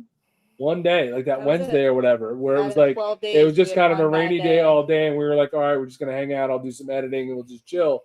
The rest of the days were perfectly fine, and even the day Thursday of the rally was cooler and windy, but it was still perfectly fine to ride. We went out and rode. That's the day we did Hewlett and all that, so we rode a ton that day. And then the day we left Friday was supposed to be rainy, but we loaded up the bikes and everything in the morning when it was supposed to be raining, and it wasn't raining, and got everything packed up and left by 11, and there was no rain. There was no rain all the way out of South Dakota. So like in that whole 2 weeks we were there was one bad day. So I don't know what. I think the forecast called for more rain than we actually got. But maybe it was some of the surrounding, like, because obviously we weren't where that hailstorm hit. So obviously if you got caught in that sucks, but I don't know. The immediate Sturgis area, I didn't think was bad at all. Yeah, that was Keystone. Okay, gotcha. Anyway. Somebody asked, does Atlantic City have a rally? I want to say yes. They did, but they still do. I don't know whether it's still active or not. No, you can't call it a rally. Yeah, it's trying to get something going. It's like an event, but the problem is it will never take off because it is dominated by a large club presence. Okay. Which is the exact same reason why the Wildwood Rally died. Yep. So the same club that'll never take off. It's like a weekend thing, and it's nothing. It's not worth anybody's time. Someone did ask, and I think basically you kind of answered this, but if somebody asked if you would ever consider doing the Gettysburg Rally. No, thank you. No, I've heard too much bad stuff about it from other vendors. Yeah, and we're already out west by then. I would. Yeah, very true. Yeah, I mean, I certainly wouldn't recommend it. I don't think it's worth your time. No. We've had people also ask us about like Bikes, Blues, and Barbecues, and we used to do Lake of the Ozarks, Hot Springs, and BBB. And since we became bigger, it's challenging. We do Ocean City. Then we come home, we do Smoky Mountain, because the Smoky Mountain rally that's in Maryville is closer to home for us. We don't even go to Myrtle in the fall anymore because that's just dying in the fall. But on top of that, I think there's 5 different rallies going on at the same time. So you have Myrtle, Smoky Mountain, you have BBB. Did I say Myrtle? Yeah. There's also the museum that's down in Alabama, like northeast Alabama, and Birmingham. in Birmingham. They're having something going on as well. And most people don't want to be at the beach in the fall. They want to be in the mountains where it's beautiful and it's cooler, and the leaves are changing, and it's a beautiful ride. So we don't go to BBB. Yeah. So I have not been to that yet. I would like to check it out, but it's beautiful riding. It's warm. It's very Yeah. hot during that time of the year. So I like the Smoky Mountains because, it's our backyard. I mean, that's the Harley dealer that Adam deals with all the time when we're not on the road. Okay. And so that's we consider that our home Harley. Right. And because it's just 2 hours from home, if our kids want to come up for the day, or our friends in the city we live in decide, hey, we're going to come up, we're going to have lunch, we're going to come see you, and then we're going to go home. It's pretty quick because you're just driving through the gorge to come up there. So Nice. we like doing that because it's gorgeous. Nice. Well, I don't want to keep you guys all night. I know you're hanging out with friends and stuff. And it's been almost. Oh, they're 2 hours. inside already. You look like you're in like a Halloween video or something with like the light shining up on your. Oh, it's like a little outdoor screened in gazebo. No, Adam, Yeah. you look fine. It's just Kayte. She looks like she's in a jack-o'-lantern. It's because the iPad's shining. The iPad. I'm trying to answer on our channel and your channel, so I've been doing No, that. I got you. And Yeah. So She's multitasking. I am. I I'm hear you. multitasking. It's the estrogen gene. Mhm. Yep, as most women do. Do y'all ever Yes. make it far west like Washington State? We did when we went on our cruise a Yeah. couple years ago, but not for business. That was our vacation. Yeah, we went to We have not made it that Alaska. far ourselves. The furthest we've been is Montana.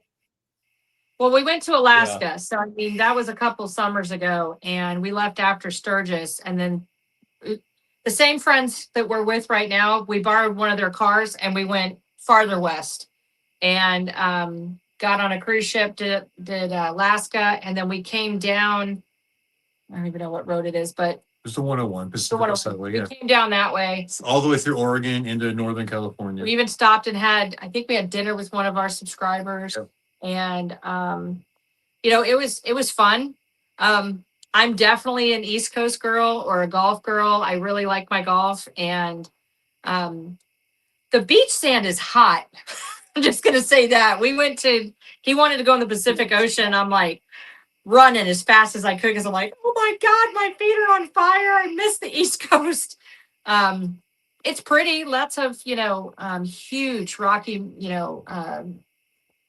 rocky cliffs and mountains, and you'll see the walruses out there and stuff like that, and Sea lion. sea lions, walruses, sea life, whatever. But you see all that kind of stuff out there, and it's pretty. We also I wanted to see the sequoias, so we went to Paul Bunyan's forest or whatever. It was really, really cool. So it's definitely worth doing. Get that off your bucket list, because I mean, it's really pretty. We've also been down to the Southwest when we were smaller.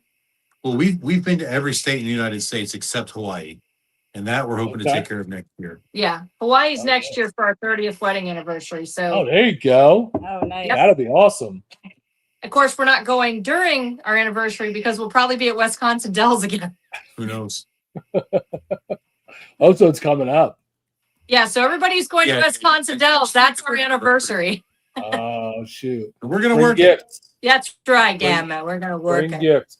So this comment says, and you don't have to answer this if you don't want to. As fellow YouTubers, what's your thoughts on cycle drag still stirring the pot in Sturgis? Do Do y'all think that's good for the Sturgis rally turnout? I'm going to say this with a grain of salt. Whoever stirs the shit pot gets to lick the spoon. Yeah. Be honest, I haven't really kept up with his coverage. I did see a video that he put out yesterday just about how the business was really slow on a Sunday. But that's kind of typical of a lot of rallies now. On Sundays, you just don't have a lot. People want to get back home and whatnot. But I know he has created a lot of controversy over the last year with things he's filmed. I really haven't kept up with it. I barely know Jack. I've met him before. I've never had any issue with him. I mean, I've shook his hand and said hello as he comes by in films, but I really don't know him. But some people are kind of ticked off with him, and I just doesn't affect me. I stay neutral. Yeah. So my thoughts, my opinion, and it's shit. He's light years ahead of me in YouTube subscribers, so take it for a grain of salt, or with a grain of salt. But I don't have an issue with most of the stuff he does. A lot of the stuff that people are giving him heat for, I think, the whole thing with the Daytona rider that was driving, drunk, and people want to blame him for that. I absolutely do not agree with that.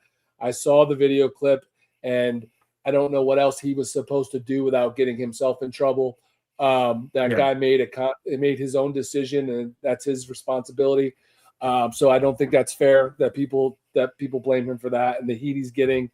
I think a lot of the stuff he records, I'm like, hey, I'm a YouTuber. That's the same stuff I record. If you're in public doing something embarrassing that now is, on video because people are around recording, that's on you. Like, you're in public. Don't be a moron, right? So people want to try to blame him for that. I don't have any problem with that.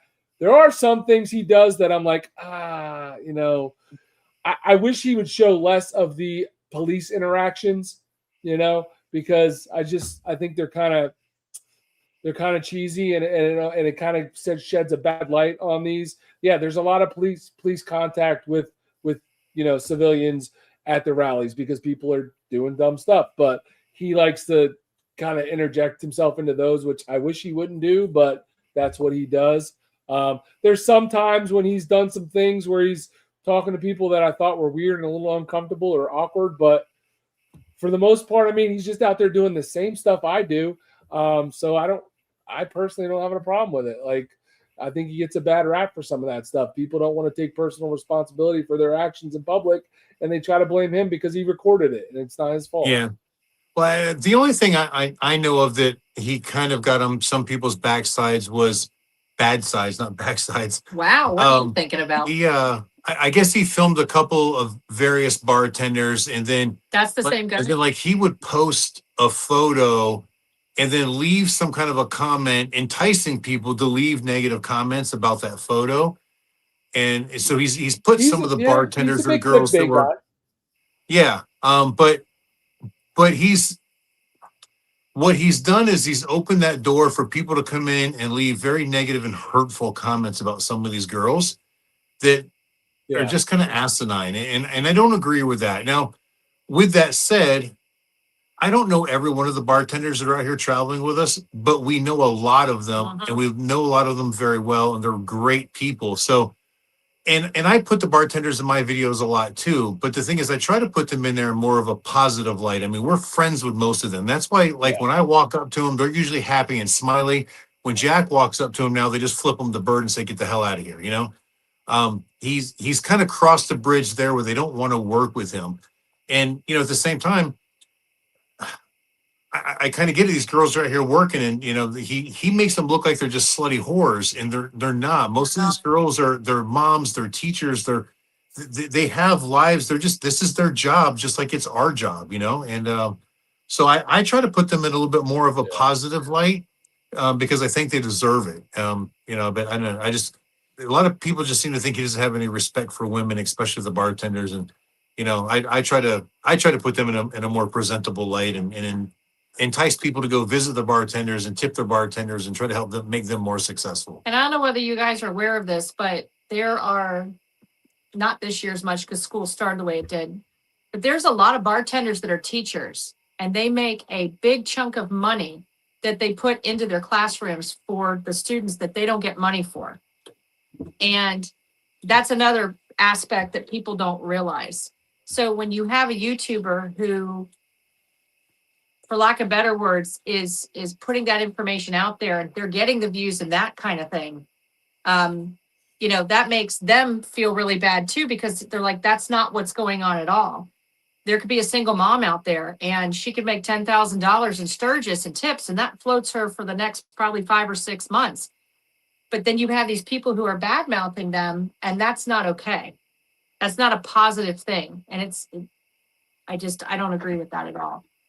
And it's upset. It's upset a lot of the bartenders because of it. So.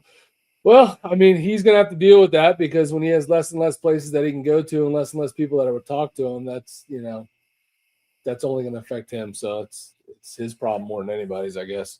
Yeah. It is. However, sometimes that affects other YouTubers who are starting out or who do want to put them in a good light. I remember Adam was filming at Suck Bang Blow, and one of the bouncers came over and said, unless you're going to pay him, don't even think about it, because they've had to deal with this kind of thing. You know, and so I don't really agree with that. Like, you're in public, like just like anybody else. Everybody that walks by me, you know, is fair game to be recorded. And why are you any different? I mean, and that's fine. You know, just you be should careful tip them what if you're you going to say. interact with them. But you know, I yeah, mean, sure, but I'm just, you know, and I'm respectful. You're some protected class just because you're a bartender. You know, that's like not you're out that's there. not how they feel. It's more the comments that are made. Sure, you know, but the YouTuber can't control the comments that are made on the picture or video that he posts. They can if they're instigating it. If they're instigating it. Yeah, and I guess that's where the problem came in with him. But yeah, I guess. I mean, I personally haven't seen it, but I've heard a lot of people say that. So I mean, I've seen every video he's ever put out. I've just never really noticed that from him. But and again, I don't know him from anybody. Like, I'm not trying to defend him. I'm just I'm only defending him from the aspect of a YouTuber because I'm a YouTuber, you know? Yeah. No, and I get that too. Yeah. But I mean, I still see people that, like Karen Noel, who's one of the biggest ones out there, like she still interacts with him at every rally, and doesn't seem to have an issue with him. So I don't know if they just have a different relationship or what, but well, Karen's a sweetheart anyway. She's a great personality. So but again, whatever he does, it's going to affect him and his channel. He's got to deal with it. So yeah, no, I agree. It's totally his responsibility to do as he sees fit. Oh, what else? Do any of my viewers have questions for Burt and Caroline? Oh, snacks! Everyone's asking questions about us. Let's talk about them. You have the interesting stuff. We just ride around and film stuff. Ride around and film. I don't know anything about that. What? I guess, but the cycle drag dude is still pissed because of how he was treated by that lady that came out of the Oasis on the street. Well, that lady was, in my opinion, was completely out of line, and it was really awkward and weird. And again, regardless of what you think, she doesn't have the right to lay hands on him, and she slapped it. So she wasn't in the right. She wasn't in the right at all. And the violence. I don't agree with the violence. That shouldn't be going on at all. If what he's saying is true, is completely wrong, because he's saying that bar is owned by the mayor. I don't have a clue. I have no idea. But he's saying that bar is owned by the mayor, and that lady works there, so she feels like she can do whatever she wants because she works for the mayor. So that ain't cool. That is definitely inappropriate. Again, stuff I don't even know much about, so I don't keep up with it. I get too much crap that I've actually got to worry about. I don't pay attention. I watch a lot of YouTube, Adam. I watch a lot of YouTube. Yeah, I do more of a brew. Oh no, don't ask a brew question. I don't brew beer. Question: what are the best beer at a rally, and where was it? Oh shoot. Honestly, any rally, it's tough to find. If you're a craft beer, like if you like the stuff that I like, it's hard to find good stuff. But I will say more breweries are popping up in areas. So well, yeah, you can go to a brewery. But like when you're talking like in the heart of the rally at all the different vendors and stuff, it's gonna be all the domestic stuff, you know, all the Bud Light, Coors Light, Michelob Ultras, and all that crap, which is so bad. But I will say, if you want to get like the kind of beer that I like, the good craft beer, Full Throttle Saloon is a good spot to go because their inside bar has a pretty huge tap lineup, and they had Elysian Space Dust on tap, which is a very, very, very good IPA. So that's what I got in the giant mug for $20 with $8 refills. So you can't go wrong with that. But problem is, if you're drinking that, you should probably be getting an Uber or have somebody drive you because that's going to catch up to you real quick. Yeah. That's strong stuff. But yeah, I mean, 9 times out of 10, you're going to be lucky to get like a Goose Island IPA or maybe a Voodoo Ranger or something like that. But you're not going to get anything. You're not going to get anything like Treehouse or something like that. It's just not going to happen. So If you're you in the guys beer, get rallies really aren't the place. If you guys get a chance to come to our Right. neck of the woods, there's so many microbreweries. I mean, you may need an Uber, but there's a lot of microbreweries, in the mountains. Yeah, Western North Is that Carolina. North Carolina? Yeah, Western North Carolina. Carolina. There's so many Yeah, like, brews out there. and it's beautiful riding. So like, I know that over in the Pisgah Forest, it's my brother's always over there, and he's always like, oh yeah, they've got these these different microbreweries. A lot of the farmers over there grow the hops for them. Yeah. We have Hoppy Trout where we live, and it's one of my favorite pizza places, but they do Beertoberfest, and we're in Daytona, and they make all these different things for all the different seasons. Like they do a butterscotch beer in October, but I know you guys are in, those kind of beers. Yeah. So it would be fun when you travel to hit a couple of places you haven't been to before, because it would probably give you a nice little, plug, but just so people can see it and go, hey, I saw this, and I think that it would, be good to visit. It was beautiful riding when they were there, that kind of thing. But lots of microbreweries where we live, a lot of them. I believe it. As I see things pop up, we see because of what I follow on Instagram, I see breweries pop up all the time, and I'm like, oh, this looks amazing, and it's always in places like either North Carolina or like Western PA or some South Carolina. But yeah. So like Appalachians, it's all along the Appalachians. Yeah. Scruffy Santa Ride says, for all of you, what rallies would you suggest to someone to go to as a first rally?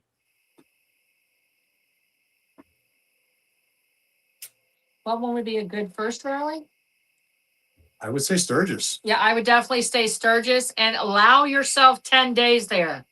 Or at least sometime. Yeah, because there's just so much to see, and there's not enough time to see it all. I've heard people come, we just came for the weekend. I'm like, oh, you're here to party? Because you're not going to get enough riding in. Oh, you're not going to get anything in, man. You're not going to get anything in. Sturgis is just the best of the best. So if you're going to do one, and you do your first one, might as well make it the big one, Yeah. Exactly. Yeah, for sure. The beer takes the bus. Yeah, sometimes we took the bus. What else? Yes, we'll be in Thunder Beach again this year. In the fall, we'll be at Frank Brown Park. Nice. Very cool. I'm just trying to answer the questions as they're coming in. It's frozen. It's been frozen. There's been a little bit more that's come up too. The cigar lung in Deadwood. How's that spot? We did go to that What cigar did you lounge. see? Where? The very top one. Have you been to the cigar lounge in Deadwood, and how is that spot? Yes, we have been to Deadwood Tobacco Co. Now, I was not ever at the original spot, which Stevie, who's probably not on here anymore, but he would swear that was better, but still said this one was good. I think it's a great spot as a bar, so you can get yourself. And they actually, honestly, that's another place that had some good beer on tap, some good craft beer, some good IPAs on tap. Obviously, a really good lineup of cigars, and they'll have some live music. It's a pretty big building, so they got some nice lounge space and different chairs and stuff to sit out in. So, highly recommend Deadwood Tobacco Co. It was a good spot. We had a cigar guy there, a company in our lot. I don't know if you guys went over to it. No, we didn't. It was next to the people who were doing the wash next to us. Okay. They weren't open all the time. Uh-oh. This one might be a bad question. This one is Adam. A couple of years ago, you had Jessa, your dog, with you. Yeah, I just answered that one. I always That's look forward. Jessa Okay. is Talon's dog. She's 17 and she's at home with her dad. Okay. Yeah, she's only on the road with us if our son comes with us because it's his dog. Our dog, we put down 3.5 years ago, so she hasn't been with us in a while. Yeah. So Eddie, Ocean City is 100% a party rally. I love it. I think it's a great time. I just love Ocean City in general. But yeah, it's not a riding rally. There's a couple rides you can do that are good, but all in all, it's definitely not a riding rally. So if that's what you were looking for, I would definitely expect you to be disappointed for sure. Yeah, it really isn't. There isn't really any destination riding in Ocean City. Now you can go down to what is that called? The funky name, long ass name. Assateague. Assateague Island. Yeah. Or And go Chincoteague see the Island. You can horses. go right out to those. And those are, it's a nice ride out there. You can get on some back roads, but it's not going to be like Sturgis or Laconia or anything like that. Yes. Sure. We did the cruise in the coast tour. That was kind of fun. fun. It was fun. Yeah. It was like a kind of a poker run type of thing where you had to Yeah. stop at each place and get, what'd you have to get? Like a I think stamp you got or a stamp something? at each one, Yeah. and then you brought it back and you picked your poker hand right back at the. No, that was fun. If stadium. you like the poker runs, if you like that style of riding, the one they run out of what was that? Shorebird That was out of Stadium. Shorebird, which I don't know how much longer that place is going to be running, but that was a lot of fun. Which Some of the rallies are ones that riding we've- rallies besides Sturgis and Smoky Mountain? The only one I can think of that I've been to that I can vouch for is Laconia. I think Laconia is about as close as you're going to get to. I hear the Sturgis Four Quarters riding on the rally East down in Coast. Durango is really good too, but we've never been there ourselves. But I hear it's awesome for riding Okay. the $1 million highway and whatnot. Yep. Have you been down there? Yeah, definitely. We have not. To the Four Corners Not down yet. there in Colorado? Nope. Mm-mm. I've never been to That's Colorado. supposed to Remember, there's a delay. You got to pause for a second. Sturgis was my first big rally. Been to several small local rallies before that. Okay. Yeah, I think my first ever rally was Wildwood, New Jersey. Me too. Yeah. Back in 2013, 13 maybe 14, something like that. Yeah, and they don't even have that rally anymore. No. But that's what got it started for us. Yeah, $1 Million Highway is definitely on the bucket list for sure. For sure. We The hopefully other get out there one next year. was it we went to it last year and the year before. Big Bear. No. I was talking about Beartooth Pass. Beartooth Pass. So- That's another So one. there is a rally in Red Oh. Lodge, Montana, just before the Sturgis rally, and there's some pretty good riding around there too. Beartooth Pass is one of the most amazing motorcycle roads you'll ever ride, and Yeah. it's a pretty small, quaint rally, but we've done it a couple times. Not working it, we've just been there a couple times during rally, and it's really cool. It's a cute little western town, but the riding is phenomenal. Nice. Yeah, a lot of people like the $1 Million Highway. Just a mini BC. What does that mean? There's no bad British roads Columbia? in Colorado. Oh, go north. Okay. Well, can't go there if you don't have your passport. This is true. Des was impressed with the amount of bikers at the Red Lodge rally. Okay. Yeah, it's a good rally, I think. All right. And that's right before Sturgis? Yeah, it's usually middle of July, if I'm not mistaken. Also, if we were coming back from the west to go to Sturgis, Possibly. let's go. Let's go. You guys have All never right, been to well- Yellowstone either?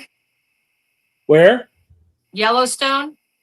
We've been to Yellowstone, not on the bikes. We've been there in the car, but not nearly as long as we would like to be there. It was like a day and a half. Yeah, it's beautiful there So- too. Yeah. It's amazing. It's gorgeous, but yeah, we need Jackson more- Hole, Wyoming. We did go to Jackson Hole. Yeah. Wait until Alberta becomes a state. Yeah, we got to get out there. Ride to Deer. There's no ride to Dearborn, Michigan. There is a small rally up there. It's around the same time as Deadwood is going on. So I think it's the second week of July because we have friends that work that one. Where at? In Deadwood. I'm sorry, Dearborn. Dearborn? Yeah, I know there is a rally Michigan? in Michigan somewhere. Yeah, there is a rally in Michigan. It can't be Dearborn. Maybe not, but there's one somewhere up there just It before can't be Sturgis. Dearborn. Not unless they're riding camels, it can't be. No way. 2-3 weeks That was before business. Independence. Yep, this is frozen over here. Yeah. All right. Well, it's been 2 hours, and Princess needs her beauty sleep. I'm blaming You're you. blaming me. I know. Because you're over there huffing and puffing. Oh, I thought he was talking about me. Yes, I was. I totally was. Anyway, Princess. anybody got any final last call for questions?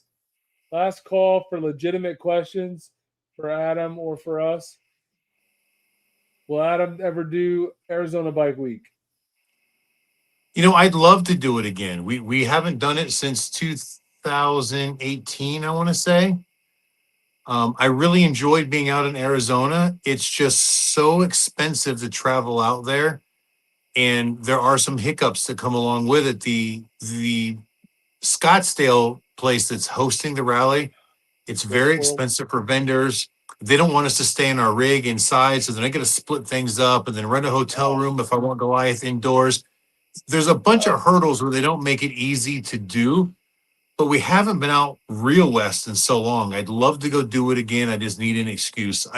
I'd even thought about just getting on my motorcycle and riding out there next year. In fact, I was going to do it this last year and I didn't. And even just working for another vendor. I even talked to Shane at Rick Rack about me just coming out there and installing parts for him just so I could get back out there again because I really enjoy being out west and it's been a while. But for a business, I don't think it makes much sense for us.